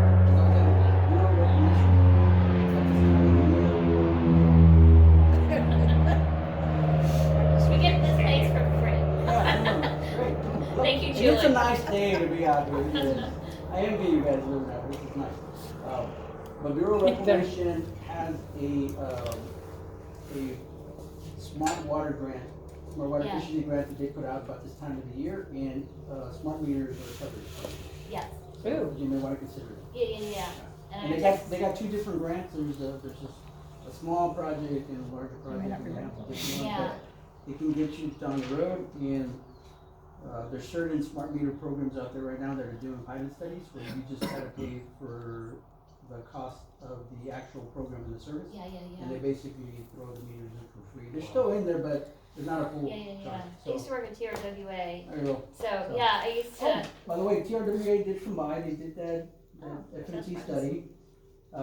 They took a lot of notes. They said they were gonna get it updated and send it to you all, so hopefully you all hear something good We from got us. anything. Yeah. So, yeah. No, he took a lot of notes. Who was out here? Jason? Jason Knobloch. Yeah, and he brought somebody else. I forgot the name of the gentleman that came with him. If he was, it's probably a water person if they Yeah, were. so it was a younger guy, but yeah, they took a lot of notes. We gave him a bunch of information as we could. Okay. We went through the files over there and gave him. Right. stuff, Awesome. so that Great should- job. that's better. All right. We appreciate it, man.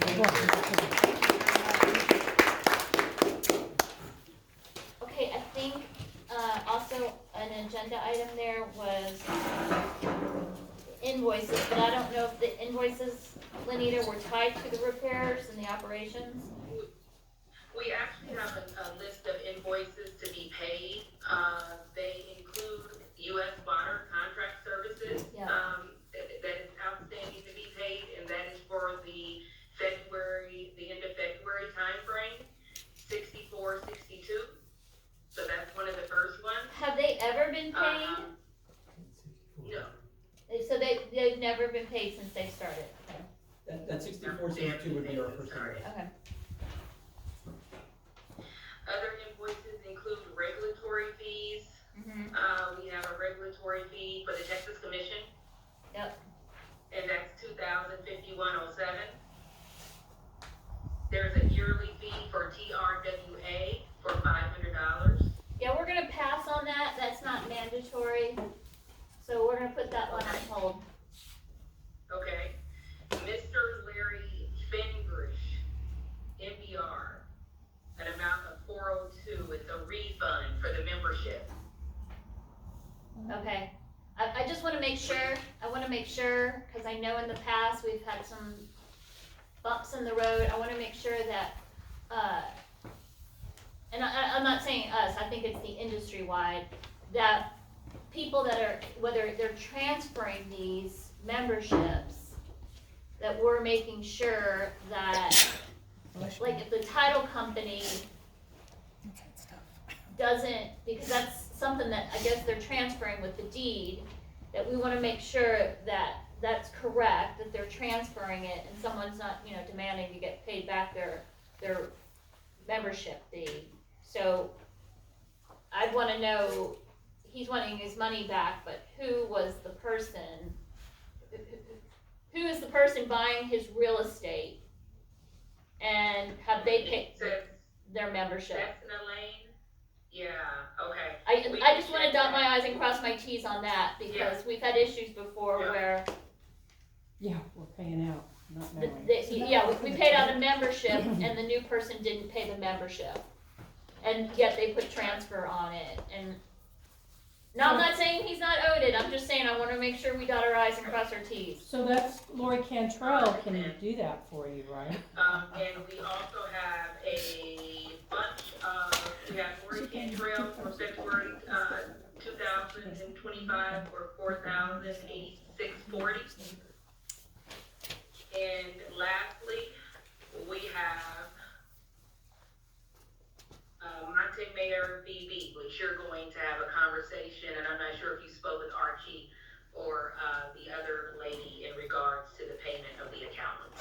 I have not, And those are the, yeah, I will, I just, those are all of our invoices. I guess I can speak for the board, I do not deny that, you know, they submitted an invoice and that they're requesting payment. I and the board need to get a better handle on more detail on what their invoicing was for, because their bills do not go into detail of what they're charging us for. So whether they have to go back and recreate it, I just need to know, because in the industry, that's what you do, you break it out. I mean, if you're gonna have your car fixed, you're not gonna pay someone $5,000 and it just says on the invoice, fixed car. Right. I need to get detailed information, and that's just kind of where we're at, Lanita. I mean, do you guys agree that's what? Yes, absolutely. Yeah, and also the accounts payable list doesn't match up with the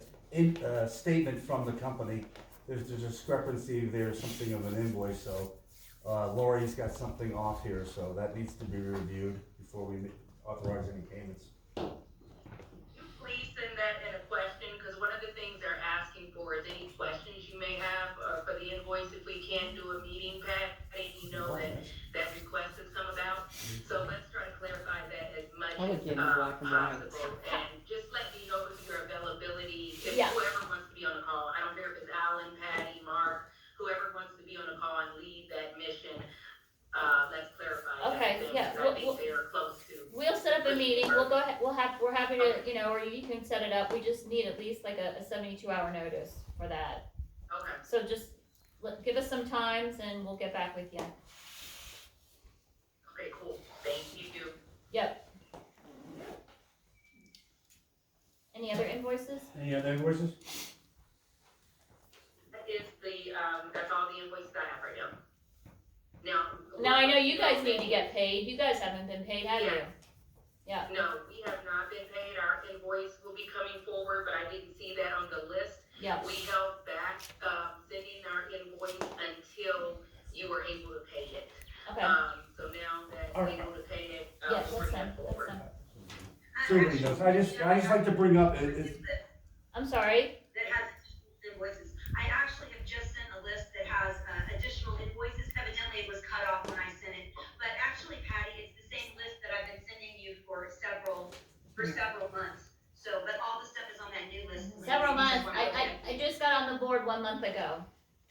Okay, well then exactly 1 month ago, probably pretty much every week. So if you check your inbox, it'll be there too. But I can send it over again right now if you like. so what is due, can I just say? Yes, ma'am, it is on.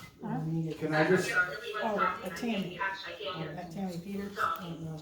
it's Mark speaking on the board. It's Mark speaking on the board. So what I see that you are due was from March 11th, 2025, was $23,245.20.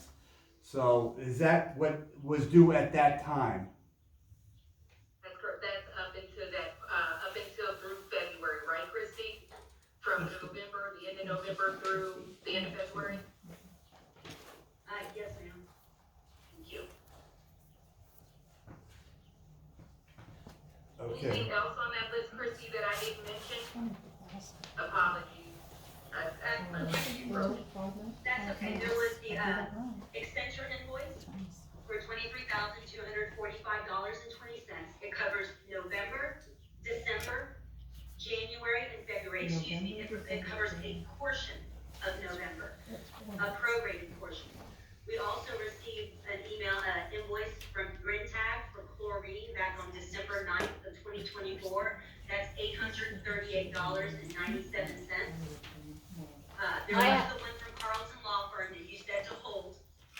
but that's still on the list, and whether we decide to pay it or not, it needs to be there. Penny. CSHS Central Lab. We have 2 invoices, one from November of '24 for $207, and that was for the November Send it to services. him. And we also have $1,010 for the January services, bringing their total to $1,217. Griffith Davis was for March 2024 legal services. We just received that bill on March 17th, and that was for $3,103.21. There was old bill, Patty, is that the one you brought forward? It is, yes. That's the one that Jeff Walker and Renee refused to pay. Yep. We used them. It was regarding a public information request. Well, it was that and. Yeah, there was a bunch of public information requests on that one, yes. Yeah, it was because Vernon County Sheriff was involved in a request. Yep. Okay, as I was saying, the next one is the Highland Lakes newspaper for $546 for the classified ad for water. You should tell me Well, that. we're gonna hold off on that one. We're gonna hold off on that one. Okay, well, I'm just listening to the. I know, but I'm explaining to you what we're doing. We're gonna hold off on it because that's part of the CCN case. And in the CCN case, all expenses for the amendment to take someone into the service area is passed on to that person.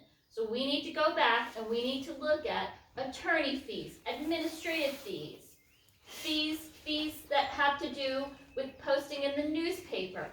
Our tariff, and it is in the statute, says those costs are passed on, can be passed on to the customer requesting service to be in their service area. So hold off on that, put a little asterisk. Yeah, put a note on that in QuickBooks, please. The next one is Lori Cantrell. I have her February, but that hasn't been paid, nor has her March. Additionally, we have all of the outstanding invoices from August, September, October, November, December, in January for the auditors. Then we have the ones that were listed, Mr. Finnergish, the refund for lot number. Yeah, we already talked about that one. I think we've covered them all now. I think those are it. Right. What I would say as well is that, just so if Carlton is listening, I'm not trying to stop you guys from getting paid. What I want to do is review these legal charges to see what exactly they are, and we haven't had an opportunity to do so, and I would like to review those with the board as well. All right, thank you. I think we have definitely covered that item. Need to be an action on approval Yeah. of the invoices that have not been. Yeah, so we're gonna go ahead and take a vote on that. We're gonna vote on making payment with the exceptions of the ones that I said that we're gonna put a hold on. And that includes, Highland Lakes. another one. TRWA. Texas Commission on Environment, TCEQ, overdue, 2051, that needs to be paid. So, could you guys, I'm sorry? Yeah, I mentioned that one, we're gonna pay that one, right? Okay, so here's the thing. So is this the regulatory fee? Regulatory fees. Is this, so, are they paying monthly, are they paying every 6 months, are they paying every year? What are we set up for? Since commission. Let me find the invoice let's. Because we have the choice, TCQ allows us to have the choice of how we wanna pay that regulatory fee. And we always would pay it annually at the end of the year, or when that annual date comes up. I would prefer that we go back to doing that, to make it nice and clean, and that we don't have these monthly that we're doing it. We also have another issue with the regulatory fee that I'll have to look into and talk with the operator about, because we paid regulatory fees based on the old rates. So we were paying higher regulatory fees. This is kind of a sticky situation. We're paying regulatory fees based on the old rates. However, the rates now have been reduced. So I need to look into that and what that means. If we're entitled to a refund or whatever. I'm just saying that as, so I don't forget.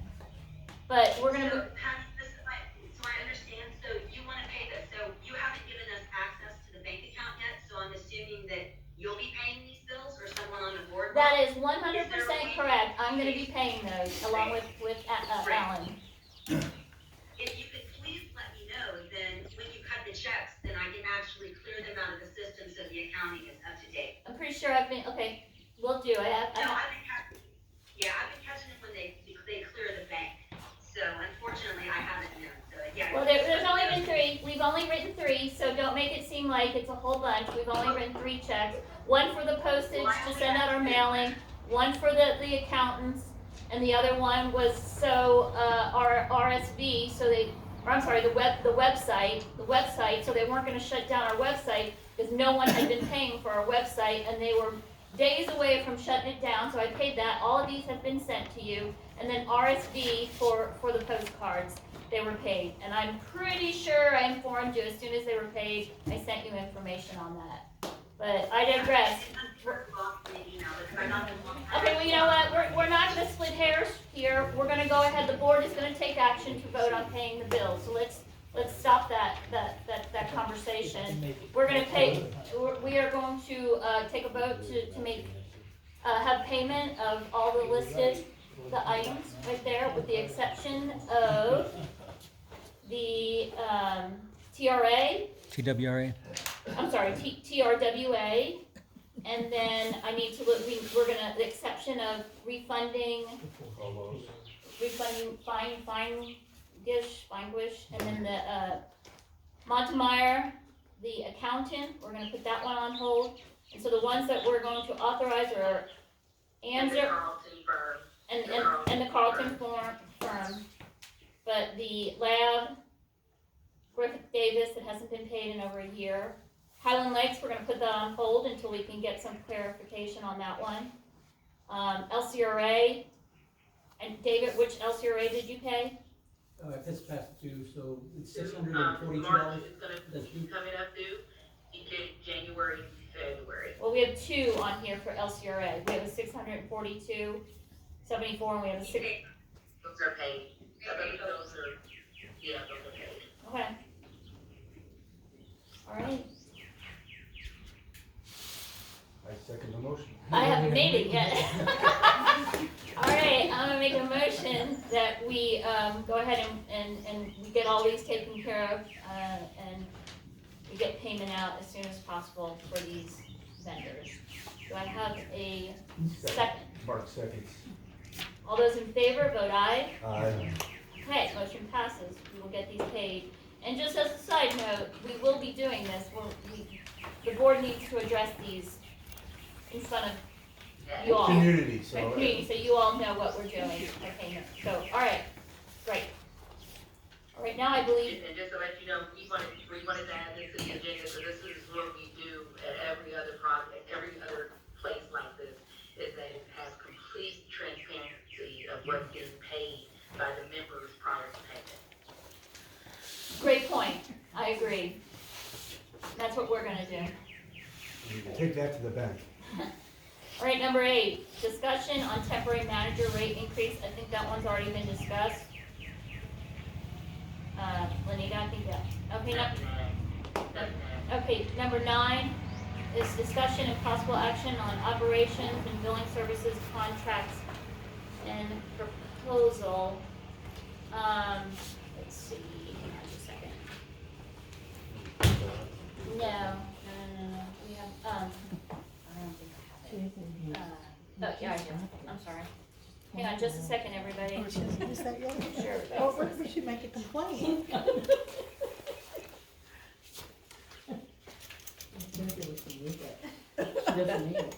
Should I say it?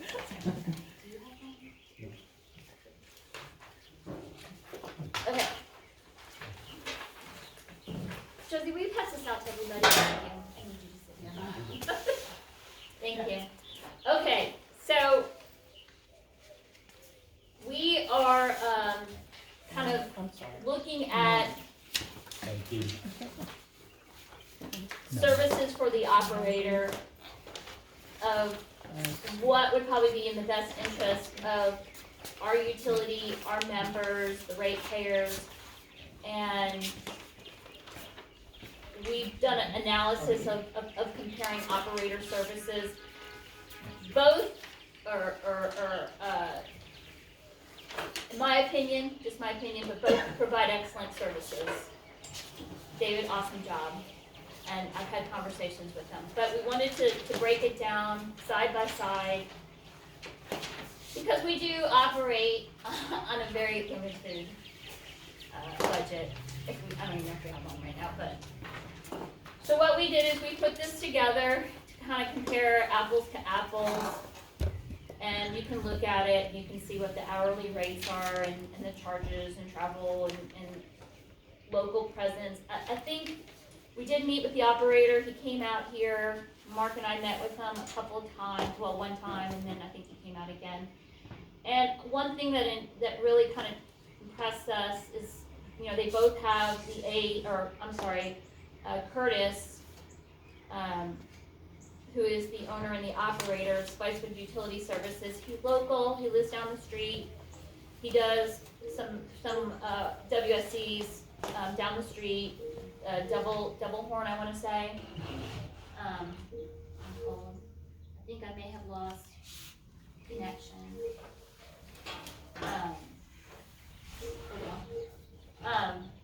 So he You've got to answer it. it's not, no, it's on hold. Oh. Dial.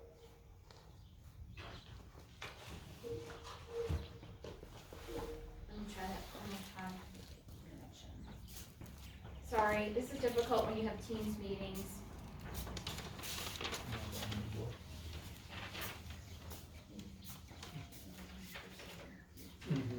I think I've lost internet connection. Yep, that's what happened. I lost internet connection.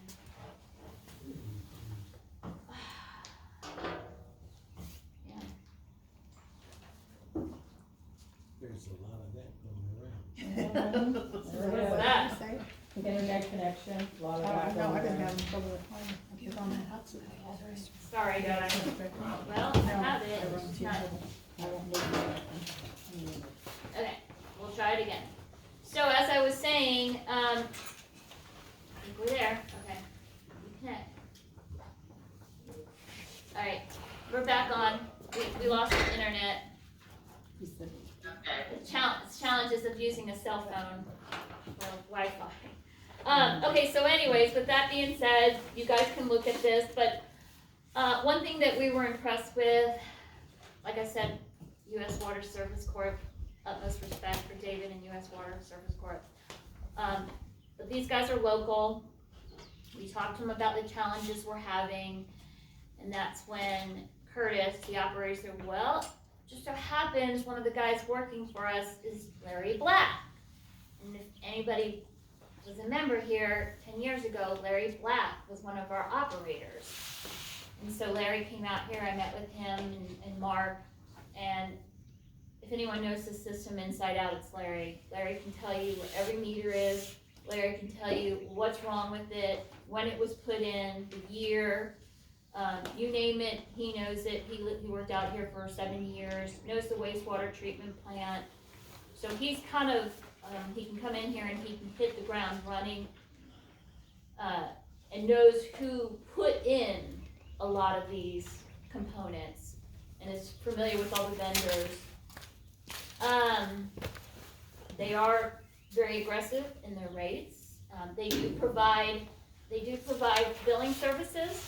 It's $9 a tap, so roughly $9 a tap at 304, because I think some of those meters up to 318. I think those are the utility, and we're not billed, but it's considered a tap. So I think we're around 304.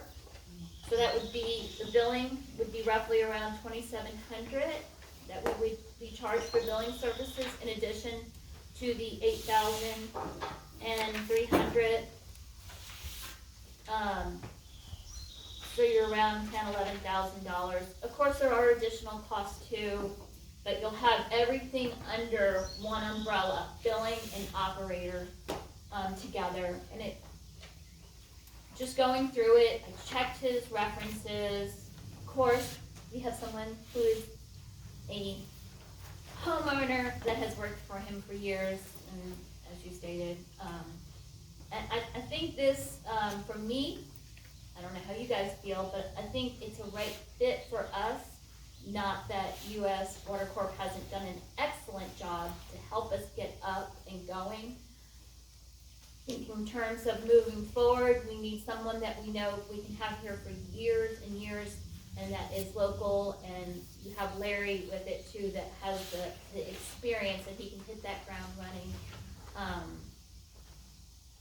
I am, and the certifications, they, you know, B, D, and A, but I wanted to, you know, I wanted to express my opinion, and I want for us to open this up for discussion, and tell me what your thoughts are, tell me what your thoughts are. You can go first. Well, I mean, you know Larry for years, and probably a lot of people in this room know Larry, so that's a benefit to him knowing he's been working for us years ago.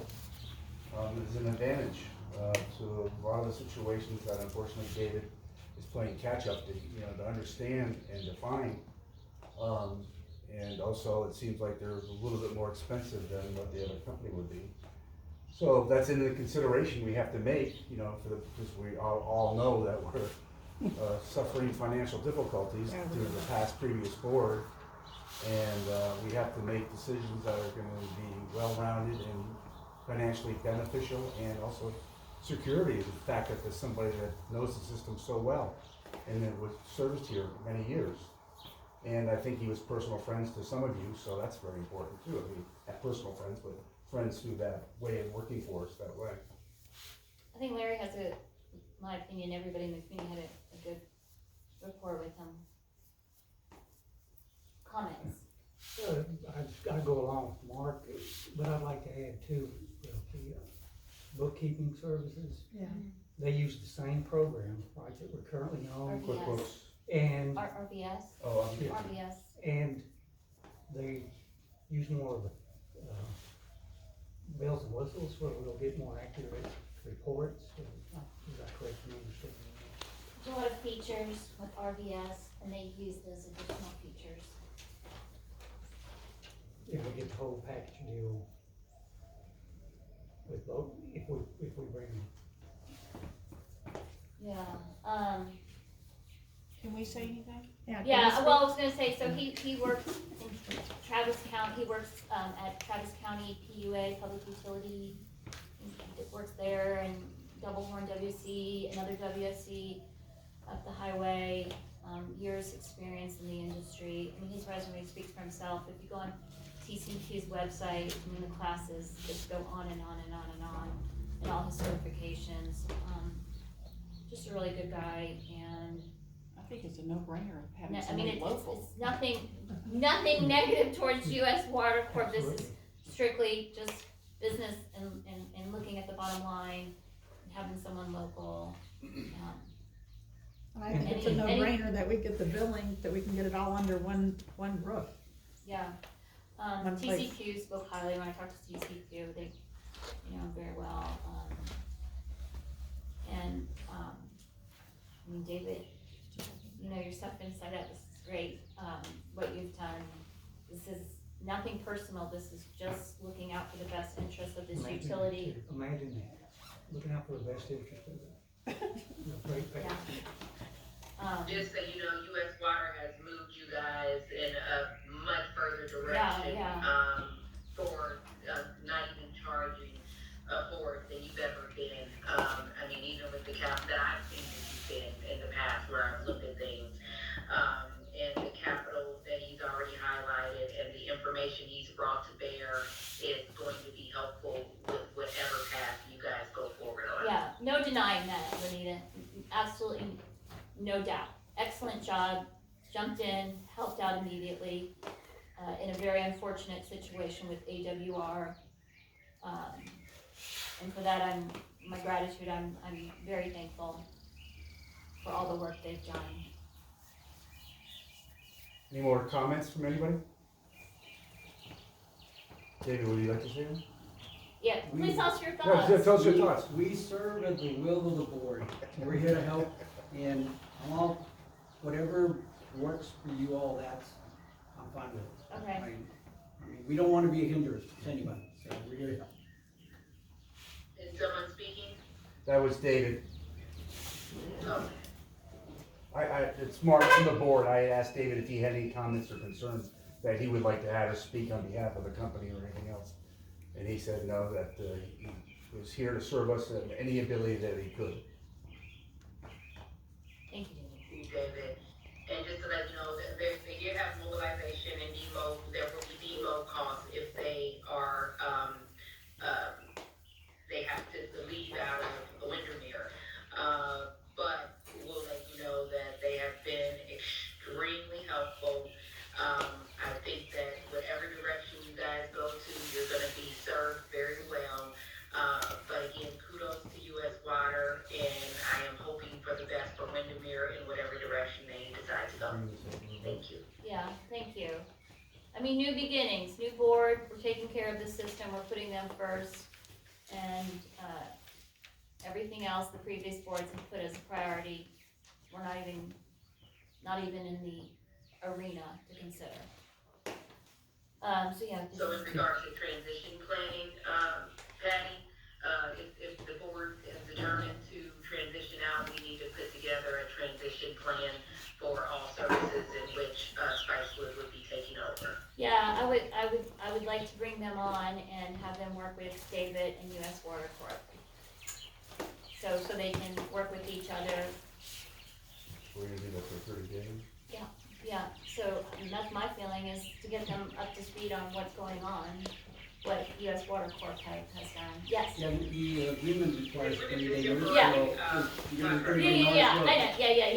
We'll help them out for that 30 days. Yeah, just like you guys do with AWR. Yeah, exactly. Did they help you get online when you came in? I'd rather not answer that. Yeah, I know. That's what I thought. Yeah, I mean, I know it was a challenge finding all the assets and what they were, because I was looking for them. We're sorry about that. I had to, yeah, Out of I our mean, control. I'm so sorry what you had to deal with taking over. It's been, from George Burris to Corix to AWR, and we need to get someone. We need some consistency in our We need operators. someone permanently forever to take over. That's why we're, discussing this stuff. Okay. Well, Make the motion? yeah, what's the agenda say? So, let's see, item 1, temporary contract.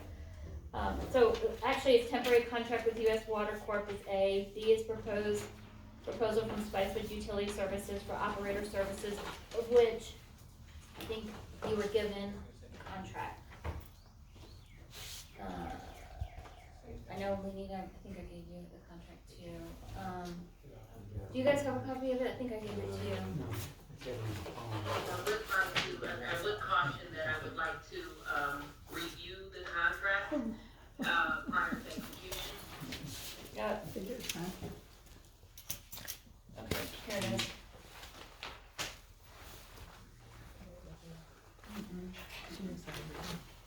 Okay, do you have a copy? No. Okay, so I did make some red lines in this.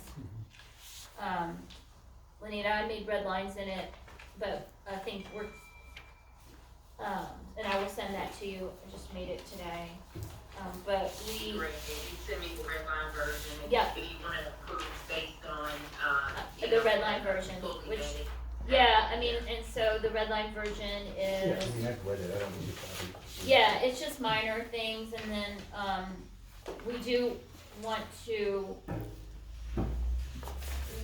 have a better handle on, the contractors having the ability just to buy things without the board knowledge or the board input on that. Yeah, so we wanna curtail that, and I think we were gonna remove that out of this contract. Right.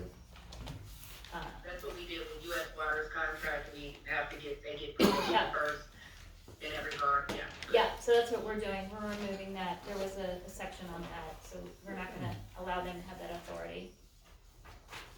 And then everything else was just little minor things.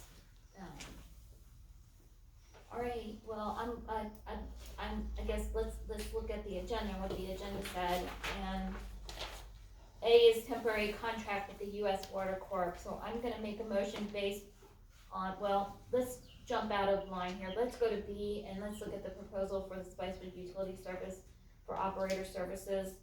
And I'm gonna go ahead and make a motion that we accept the proposal with the exception of our edits and removing that, and I'll send that to you, Lanita, that we move forward with that, accepting their proposal with the changes for operator services to begin a week from today. That would be April the 14th, I believe. April 14th. Is there a second? I'll second All those in favor? Aye. Aye. Okay, motion passes to accept that proposal with some edits, contract edits on the ability to purchase items. That board consent. Okay, and then the next one we'll jump to A, the temporary contract with U.S. Water Corp. So. They purchase items, and also in regard to if there's any language dealing with compliance and things of that matter. I just have to review it for ensure that it's all intact. Okay. Okey-dokey. Sounds good. And then the next item would be the temporary contract with U.S. Water Corp. Is that based on my review of their contract, it's required to give a 30-day notice, and we are going to move forward with that based on the fact that we are going to accept the proposal from Spicewood Utility Service for Operation Services. Very grateful for U.S. Water Corp. They've done an outstanding job, and we are greatly appreciate their support during this unique time for this utility. David, do you have any thoughts on that? What would work be good for you as far as ending our services to us? I just need a 30-day notice, and we'll be here to help you out with the transition through those 30 days. Okay. Would suggest it would be 30 days from Yeah. time. I just didn't know if that'd be mid-month, if that's, awkward for you. Does it need to be longer, or? It says it will. I mean, that's what happened with the other previous company we took over on the 15th. Yeah. Oh, it was? Well, So you want to do I'm on the making 15th? a motion that we, today or tomorrow, that we, Notify. notify U.S. Water Corp. Of a 30-day notice, a written 30-day notice. Is there a second? I second, Mark seconds. All those in favor? Aye. Aye. Motion passes. The next item is 9C, current contract with Lori Cantrell for billing and administrative support. I looked over her contract. She too requires a 30-day notice. And because that Spicewood Utility Services does provide its package deal of billing, I believe it's package deal, for water and sewer operation services along with billing services, we are going to use them for billing, and so I'm gonna make a motion that we're gonna give Lori Cantrell also tomorrow a 30-day notice. She is a contract employee or a contractor, she's a 1099, and so certain statutes, compliance with Texas Open Meetings Act are not applicable to vendors when it comes to giving notices. So I'm gonna go ahead and make a motion that we also issue Lori Cantrell a 30-day notice for her billing and administrative support. Is there I a, second, Mark seconds. all those in favor? Aye. Aye. How long has Lori Motion Cantrell passes. been with us? Do not know. Okay, we're gonna move along because it's getting really late. It's 8 o'clock. We've been here for 2 hours, but a lot that we needed to discuss, and I think it's been very beneficial. Number 10, discussion and possible action to amend the current tariff to reflect updates pursuant to the PUC docket 55454 regarding renters as members and additional updates as needed, including but not limited clarification of fees included in the tariff. So I sent you guys the tariff.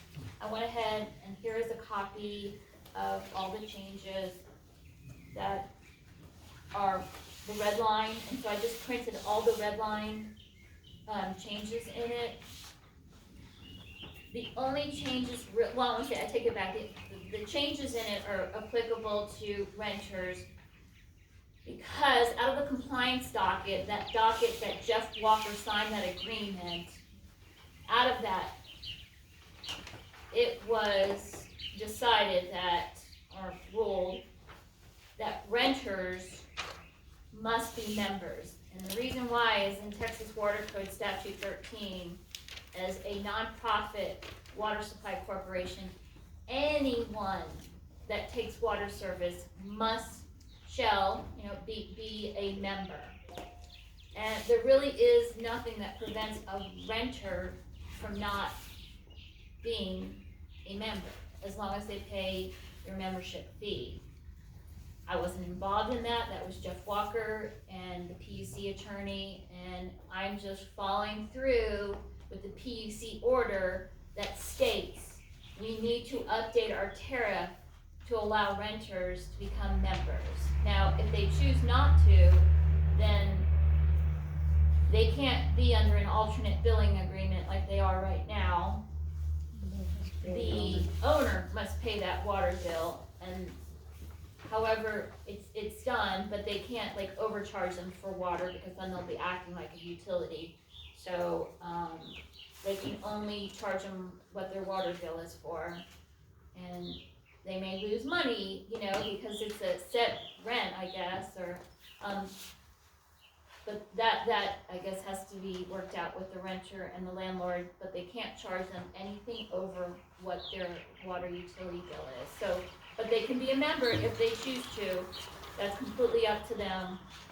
And we are required to change our tariff to put that in there so as to be compliant with the PUC order. And for that reason, we went through and we changed the tariff to accommodate for that. So to be a member, what does it say in there that what they're gonna have to pay? They have to pay the membership fee. The $4,600 or not the tap fee? Membership fee is $402 $400. $400. Yeah, and any administrative fees that come with that. No, we're not talking about short-term rentals, we're talking about. No, This is the no, long-term. this is someone that long-term rental. Yeah. Day trades lately. And as such, they get to vote in our elections if they're a member. Because just so you know, even if they were on an alternate billing agreement and they were a renter and they were paying, they are the ones that paid that overcharge for the last 4 years, and they are the ones that get that refund. Unfortunately, that's not being done because those renters have left, and now the new renter is getting that refund for the old renter, cleaning that one up.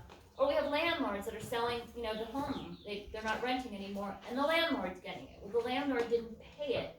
It was the customer. So you see there's a whole bunch of issues when you apply something like this that's occurring right now, is that those renters weren't members. And so this is gonna clean all that up, and we are following the order of the PUC. And But just clear up the issue, I had a renter that asked me in regards to paying the surcharge, the legal surcharge, whether they have to pay it because they're just renters. My understanding of the tariff is that yes, they do have to pay it. Will that be clarified as well? Yes, so in the order, all customers, it's all customers. So, yeah, so the PUC is kind of it's kind of odd, not odd, but it's, there's some issues when you have a WOWSC and you have members, and then you also have the ratepayers, and the two aren't identical. Your ratepayers are everyone that pays for service. Members are the people typically in the past that own the real estate that were entitled to a membership. And so the order in the PUC was not members pay the surcharge, it's customers pay the surcharge. So the tax. Is that the way you want to continue it in this, or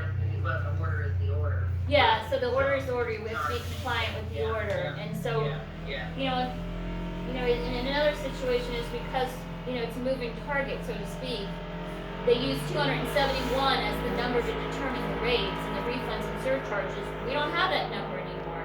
So if we're charging that surcharge to everybody, that one surcharge, and it's done over 45 months, we have more customers paying in, and what's gonna happen is that 45 months will be like 39 months, because we're gonna hit that $478,000 of rate case or rate appeal expenses that are passed on through a surcharge before that 45 months. So it's, but now we doubled up on surcharges too. So there's a lot of work. We have to sit down and we have to clean all of this up. Yeah. For sure. But this is specific to renters becoming members, so we can get that filed with the PUC, because they want to see that tear up. Patty, is it required through the law or what's set that it has to go to the renters? Is it possible to keep it clean, that whoever owns the property is the one the bill goes to and they take care of it with whoever they have, the renter? Sure, I mean, if they want to put it in, it's, you have to be careful though, because if you say you're gonna pass on the water They can't rate have more. and sewer charges to the customer, you can't be overcharging them. You have to be able to say that this rate that you're paying is, and it has to be probably less than, you know, the water bill, if not spot on. Because once you start charging someone utility costs that are not what are the actual costs, you have now, you're a utility. You're considered a utility. You can't do that. Can't do that per the rules. You can't do that or tariff. And so it's just best, it's clean, just to have the renters become a member. It's refundable, as when they leave, they get their money back. I can't remember if we have a refundable PC. I don't remember that, but it's refundable. And that's how it is with a whole bunch of other utilities. It's the same thing with SUDs, MUDs, and IOUs. It's the same thing. Renters can be, you know, customers. We are a nonprofit corporation owned by the renters. So let me clarify something here. My ex-husband owns Bedford, and he actually, I don't know how Lori Cantrell's doing it, but let's just say I told him to set it up in her name, right? He's getting a refund that he shouldn't be getting right now. So you did? So he's not getting that refund anymore because he didn't pay it. Or I think the renters paid it because they were the ones on the list of who was paying. That's what, unless he can prove that he paid it. And that's my issue that I'm talking about. Right. This is what's caused all these problems. Anyways, this tariff is fixing it, and hopefully every renter will want to pay the deposit, for sake of saying it, a deposit that they get back, but it's the membership fee. So, that's that. Anyway. So, I'm sorry, hold up for a minute. So you're saying that if they didn't pay into it, like my ex-husband, I don't know how Lori Cantrell's doing her books, that's why I'm asking. So is she actually referencing a sub-account? There's got to be a reason why the renter's name is on that. They didn't get on there unless somebody told them to put their name on it. Right. So if an owner never told the utility, I have a renter, and they do, we would never know, and it would just be the owner's name. But at some point, if your ex gave a renter's name, which I have seen it, the renter's name is on it, that means the renter is paying. Right. The renter paid it, not the owner, your ex. Right, okay. The owner, the ex, like with this refund, is not entitled to it. Got it.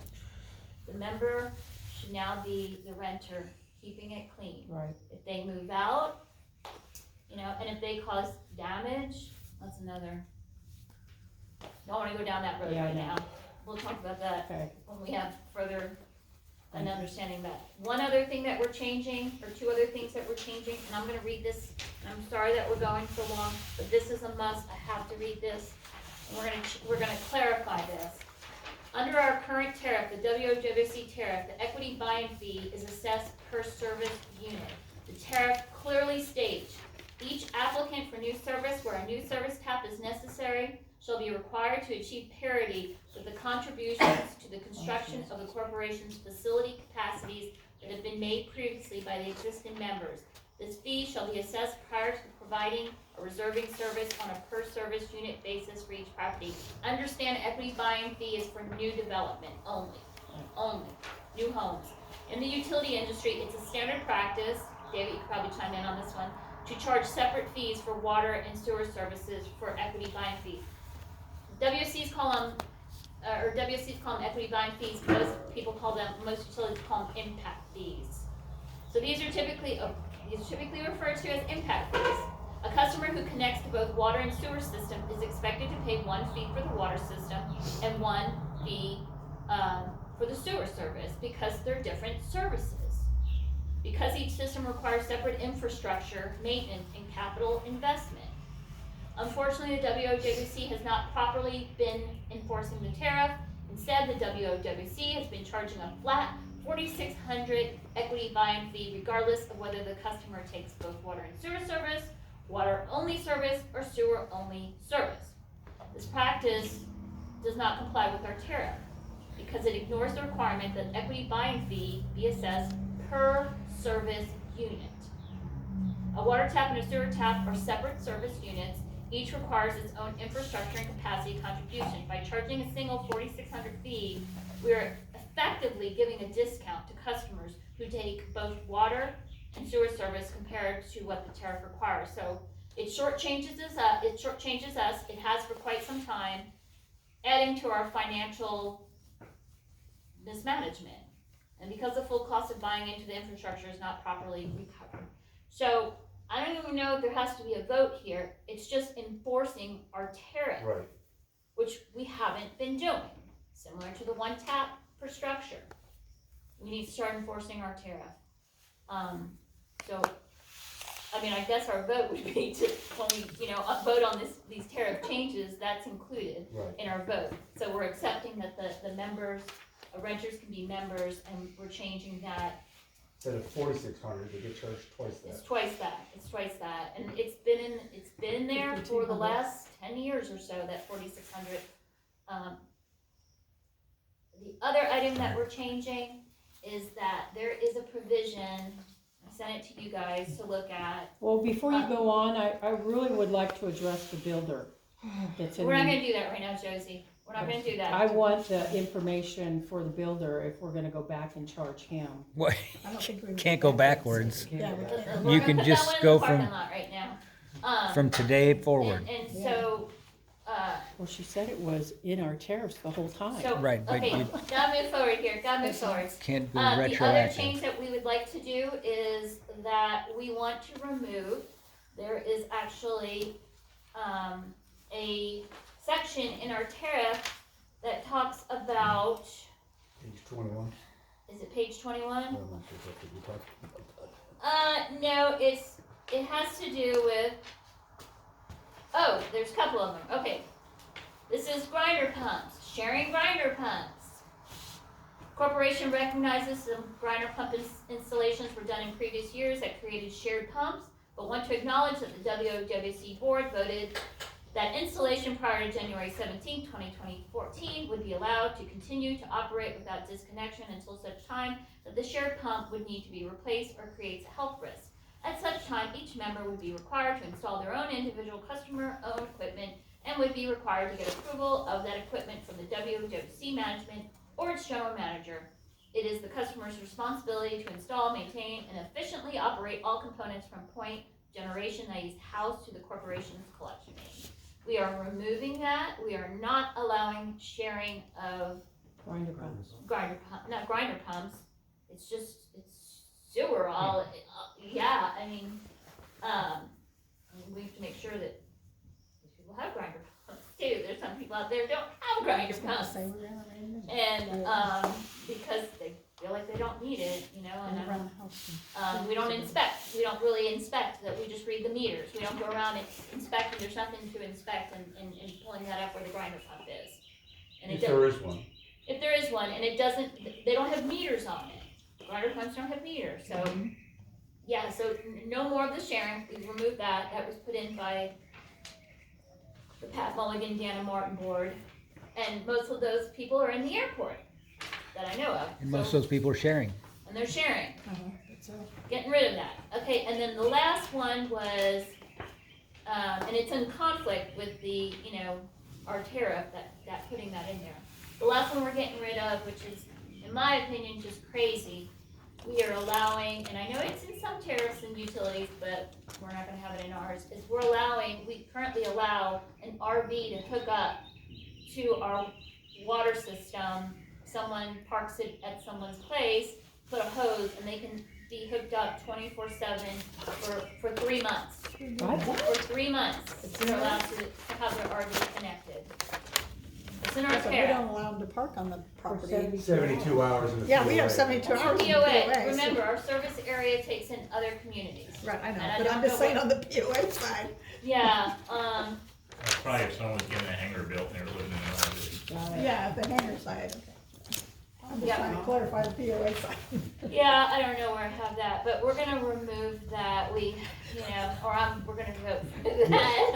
I mean, I don't know how you guys feel about that, but, we got backflow issues, I don't know if they're dumping it into the septic system. Where's that going? I don't know, but I know. Yeah, so it's just not good, not for our system, this is not for this small little system, we don't need this.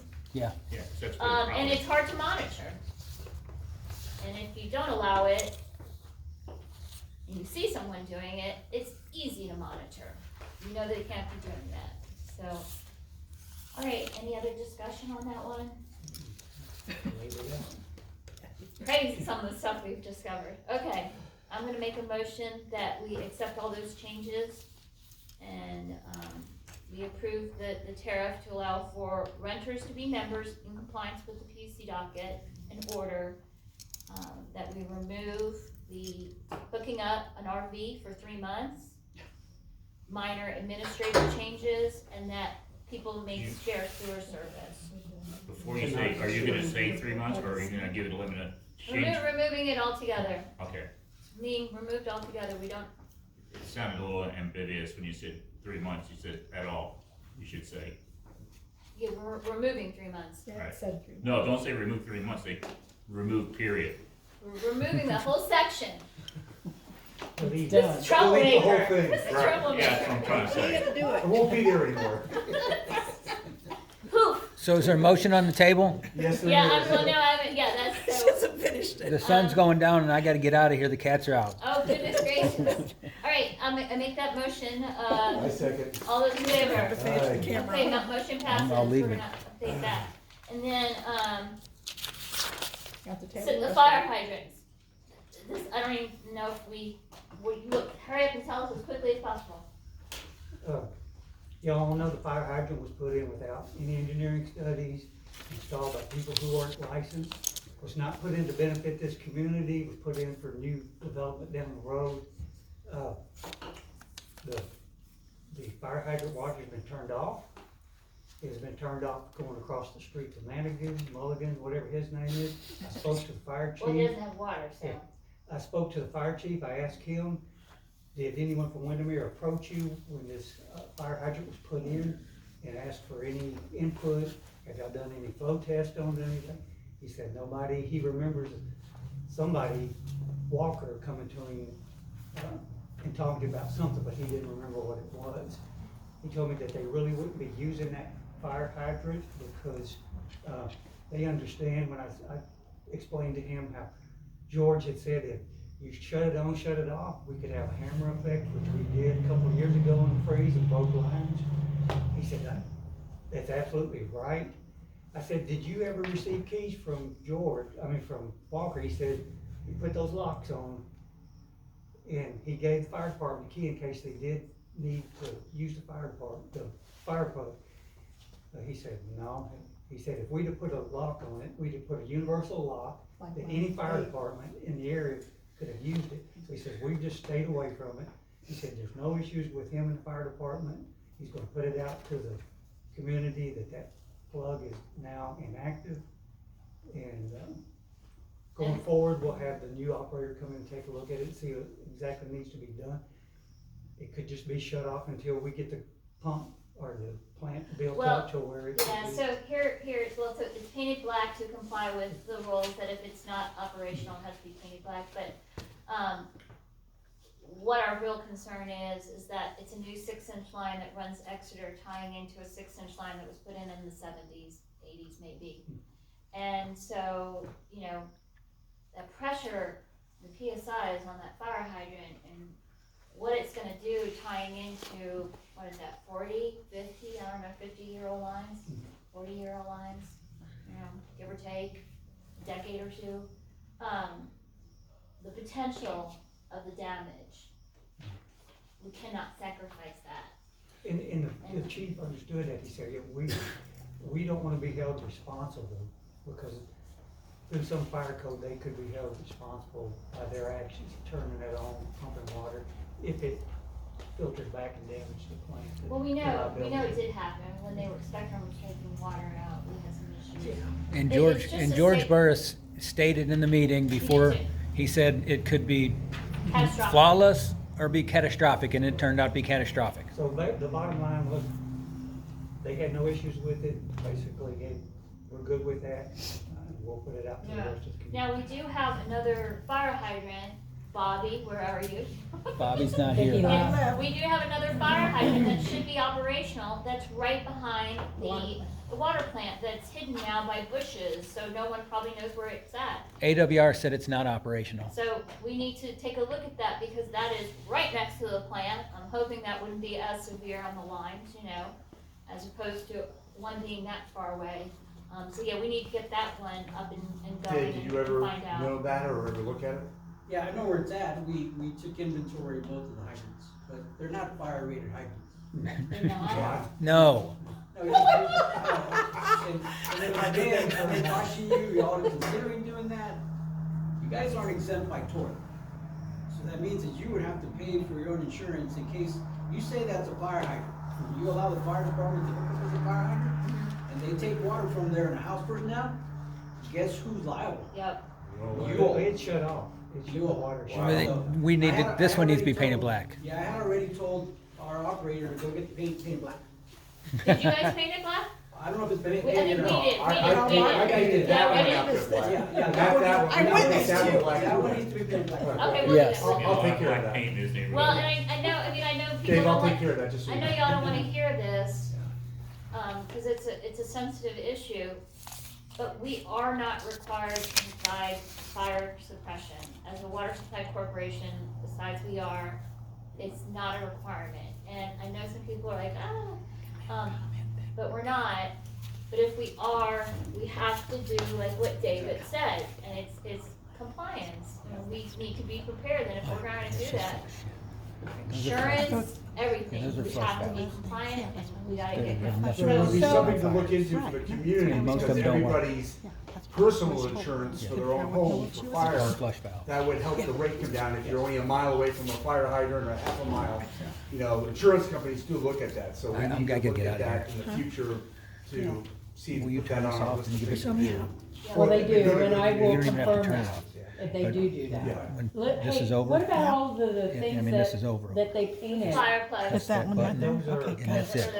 Yeah. So they painted red. Well, that was for, that's actually, it was to flush the system. Yeah. That's all it is. Back in the day, to flush the system. So should they be painted red or should they be painted black? They went ahead and they painted them red To get the impression. to give the impression that we had fire suppression.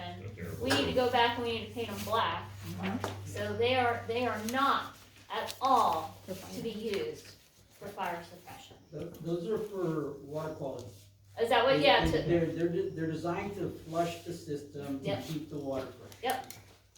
And which they used to do, years ago. I have not seen it done at some of these. Well, right now it's not because you guys are on. Yeah, we don't want- No, your water conservation knows because it Yeah, doesn't. yeah.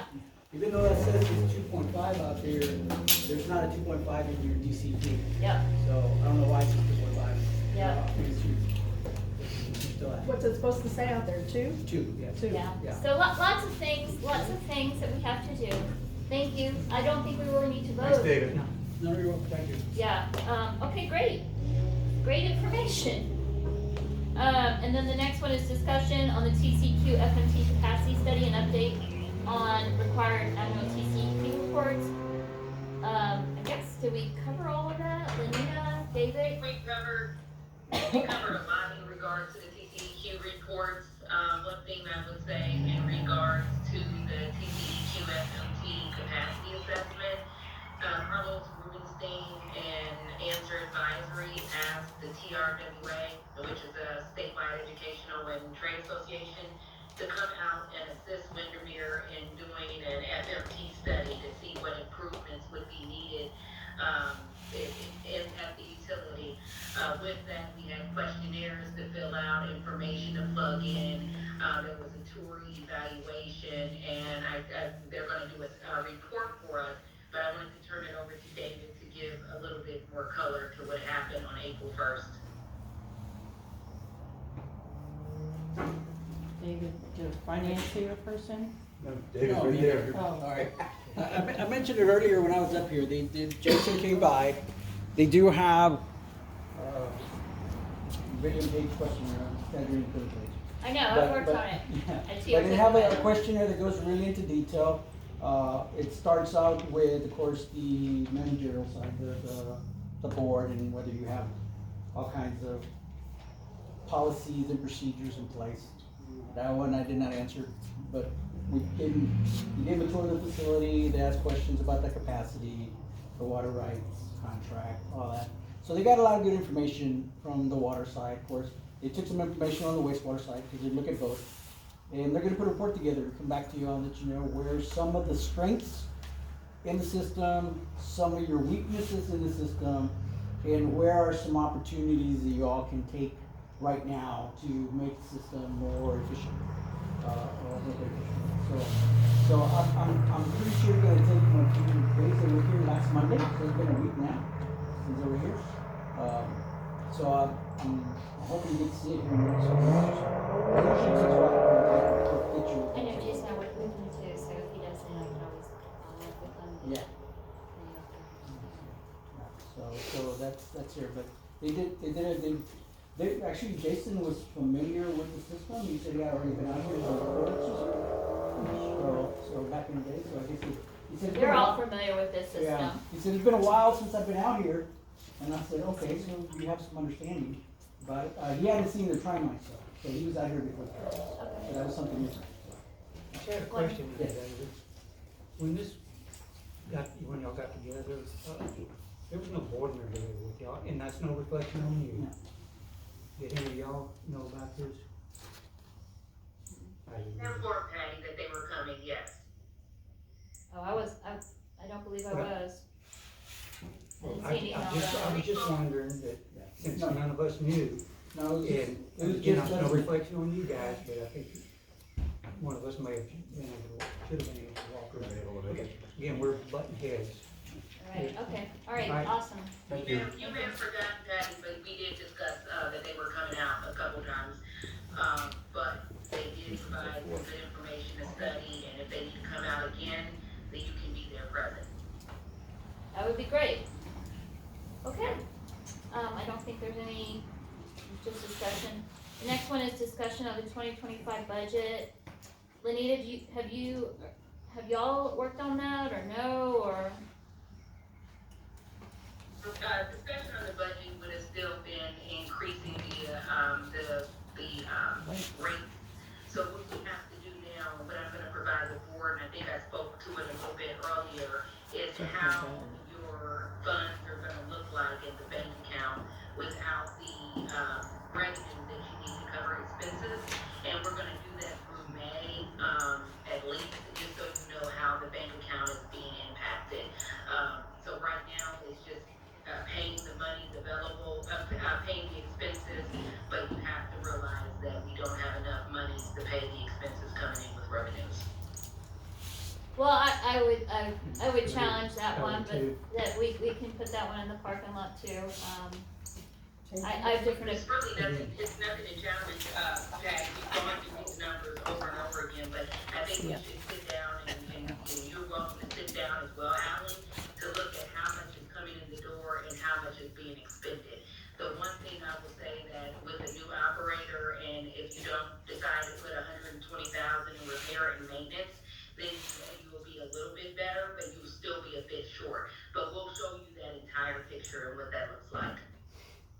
Well, we got a deposit of $1,263,183 in the month of February. Well, a lot of What that happened to that? Where did all that money go? Yeah, we're gonna show the deduction, if Just your asking. expenses are more than your revenue, it's gonna show you how much you're gonna dive in to the amount that's left over the month. So we're just gonna show you the financial picture. Right, cause I've been working on finances too, so I'll share what I have. I'll share that with you guys, and you share your numbers. And we'll kinda go from there. That'd be good. That'd be excellent. And then we can take it back to the board. One of the things that we may wanna do is bring it after the annual meeting, just so everyone is aware and they can see it, and then we can hopefully agree to where it's gonna be. And it's just based on the numbers, guys. It's just based on the numbers. That's it. Okay. 14, discussion and possible action on calling the 2025 annual members meeting and having an open board meeting following the annual members meeting. It's required by our bylaws and the election procedures for us to actually call the meeting, so, there's 3 different ways of doing it. The members, 2 board members or the president can do it. But we just have to officially call it, so I'm gonna make a motion that we officially call the meeting for April 26th, to record that in the minutes, and that we are going to have a board meeting following the annual meeting, to where all the new directors that were unopposed will be seated at that open board meeting on April 26th. Do I have a second? So what? Any discussion? Yeah, where are we gonna have a meeting? We decide that? We're gonna have it here. Saving money, cutting corners. She had me scheduled. Yep, it's Julie was And there. golf, not corners, right? I'm sorry? It's cutting golf, not. Oh, I'm sorry, cutting corners. Cutting cloths, right? I know we're gonna cut the corner. I live right around the corner. Tired, long day. Okay, so, that motion, I made the motion. Is there any discussion? Nope. I'm gonna make a motion that we call the meeting, the annual meeting, and that we have a meeting following, that meeting, a board meeting on that day. The new board. The new board, April 26th, following the annual meeting, we're gonna have a board meeting. I second. All those in favor, vote aye. Aye. Aye. The motion passes. And then, looks like that's it. Any other questions from you Yeah, all? anyone, questions, as we, Houston's up 8, 5 minutes to go, first half. is that a question? No, it's a The statement. question is, do we think they're gonna win?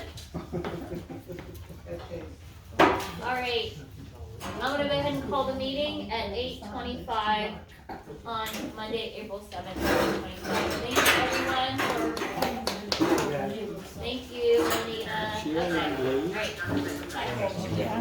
Good luck to you. Well, I guess there went my ride. Thank you. Thank you all.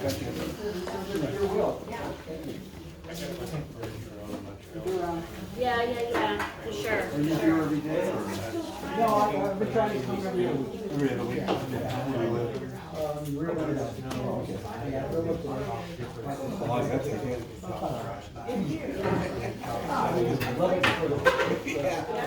And last week there was a lot of snow on the weekend. You didn't want to be up there. I was here.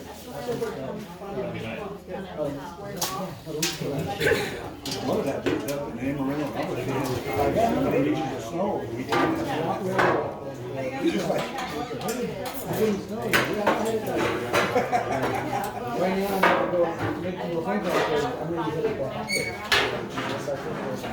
you. I appreciate you coming. He's out. Well, we can't call in. Thank you very much for coming to this meeting. We all very appreciate it. Thank you for what you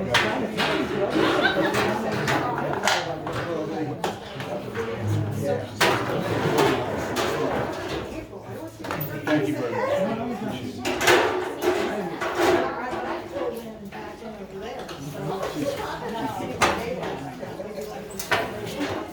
How are you doing?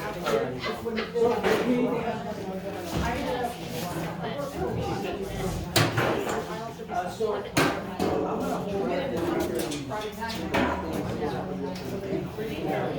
Are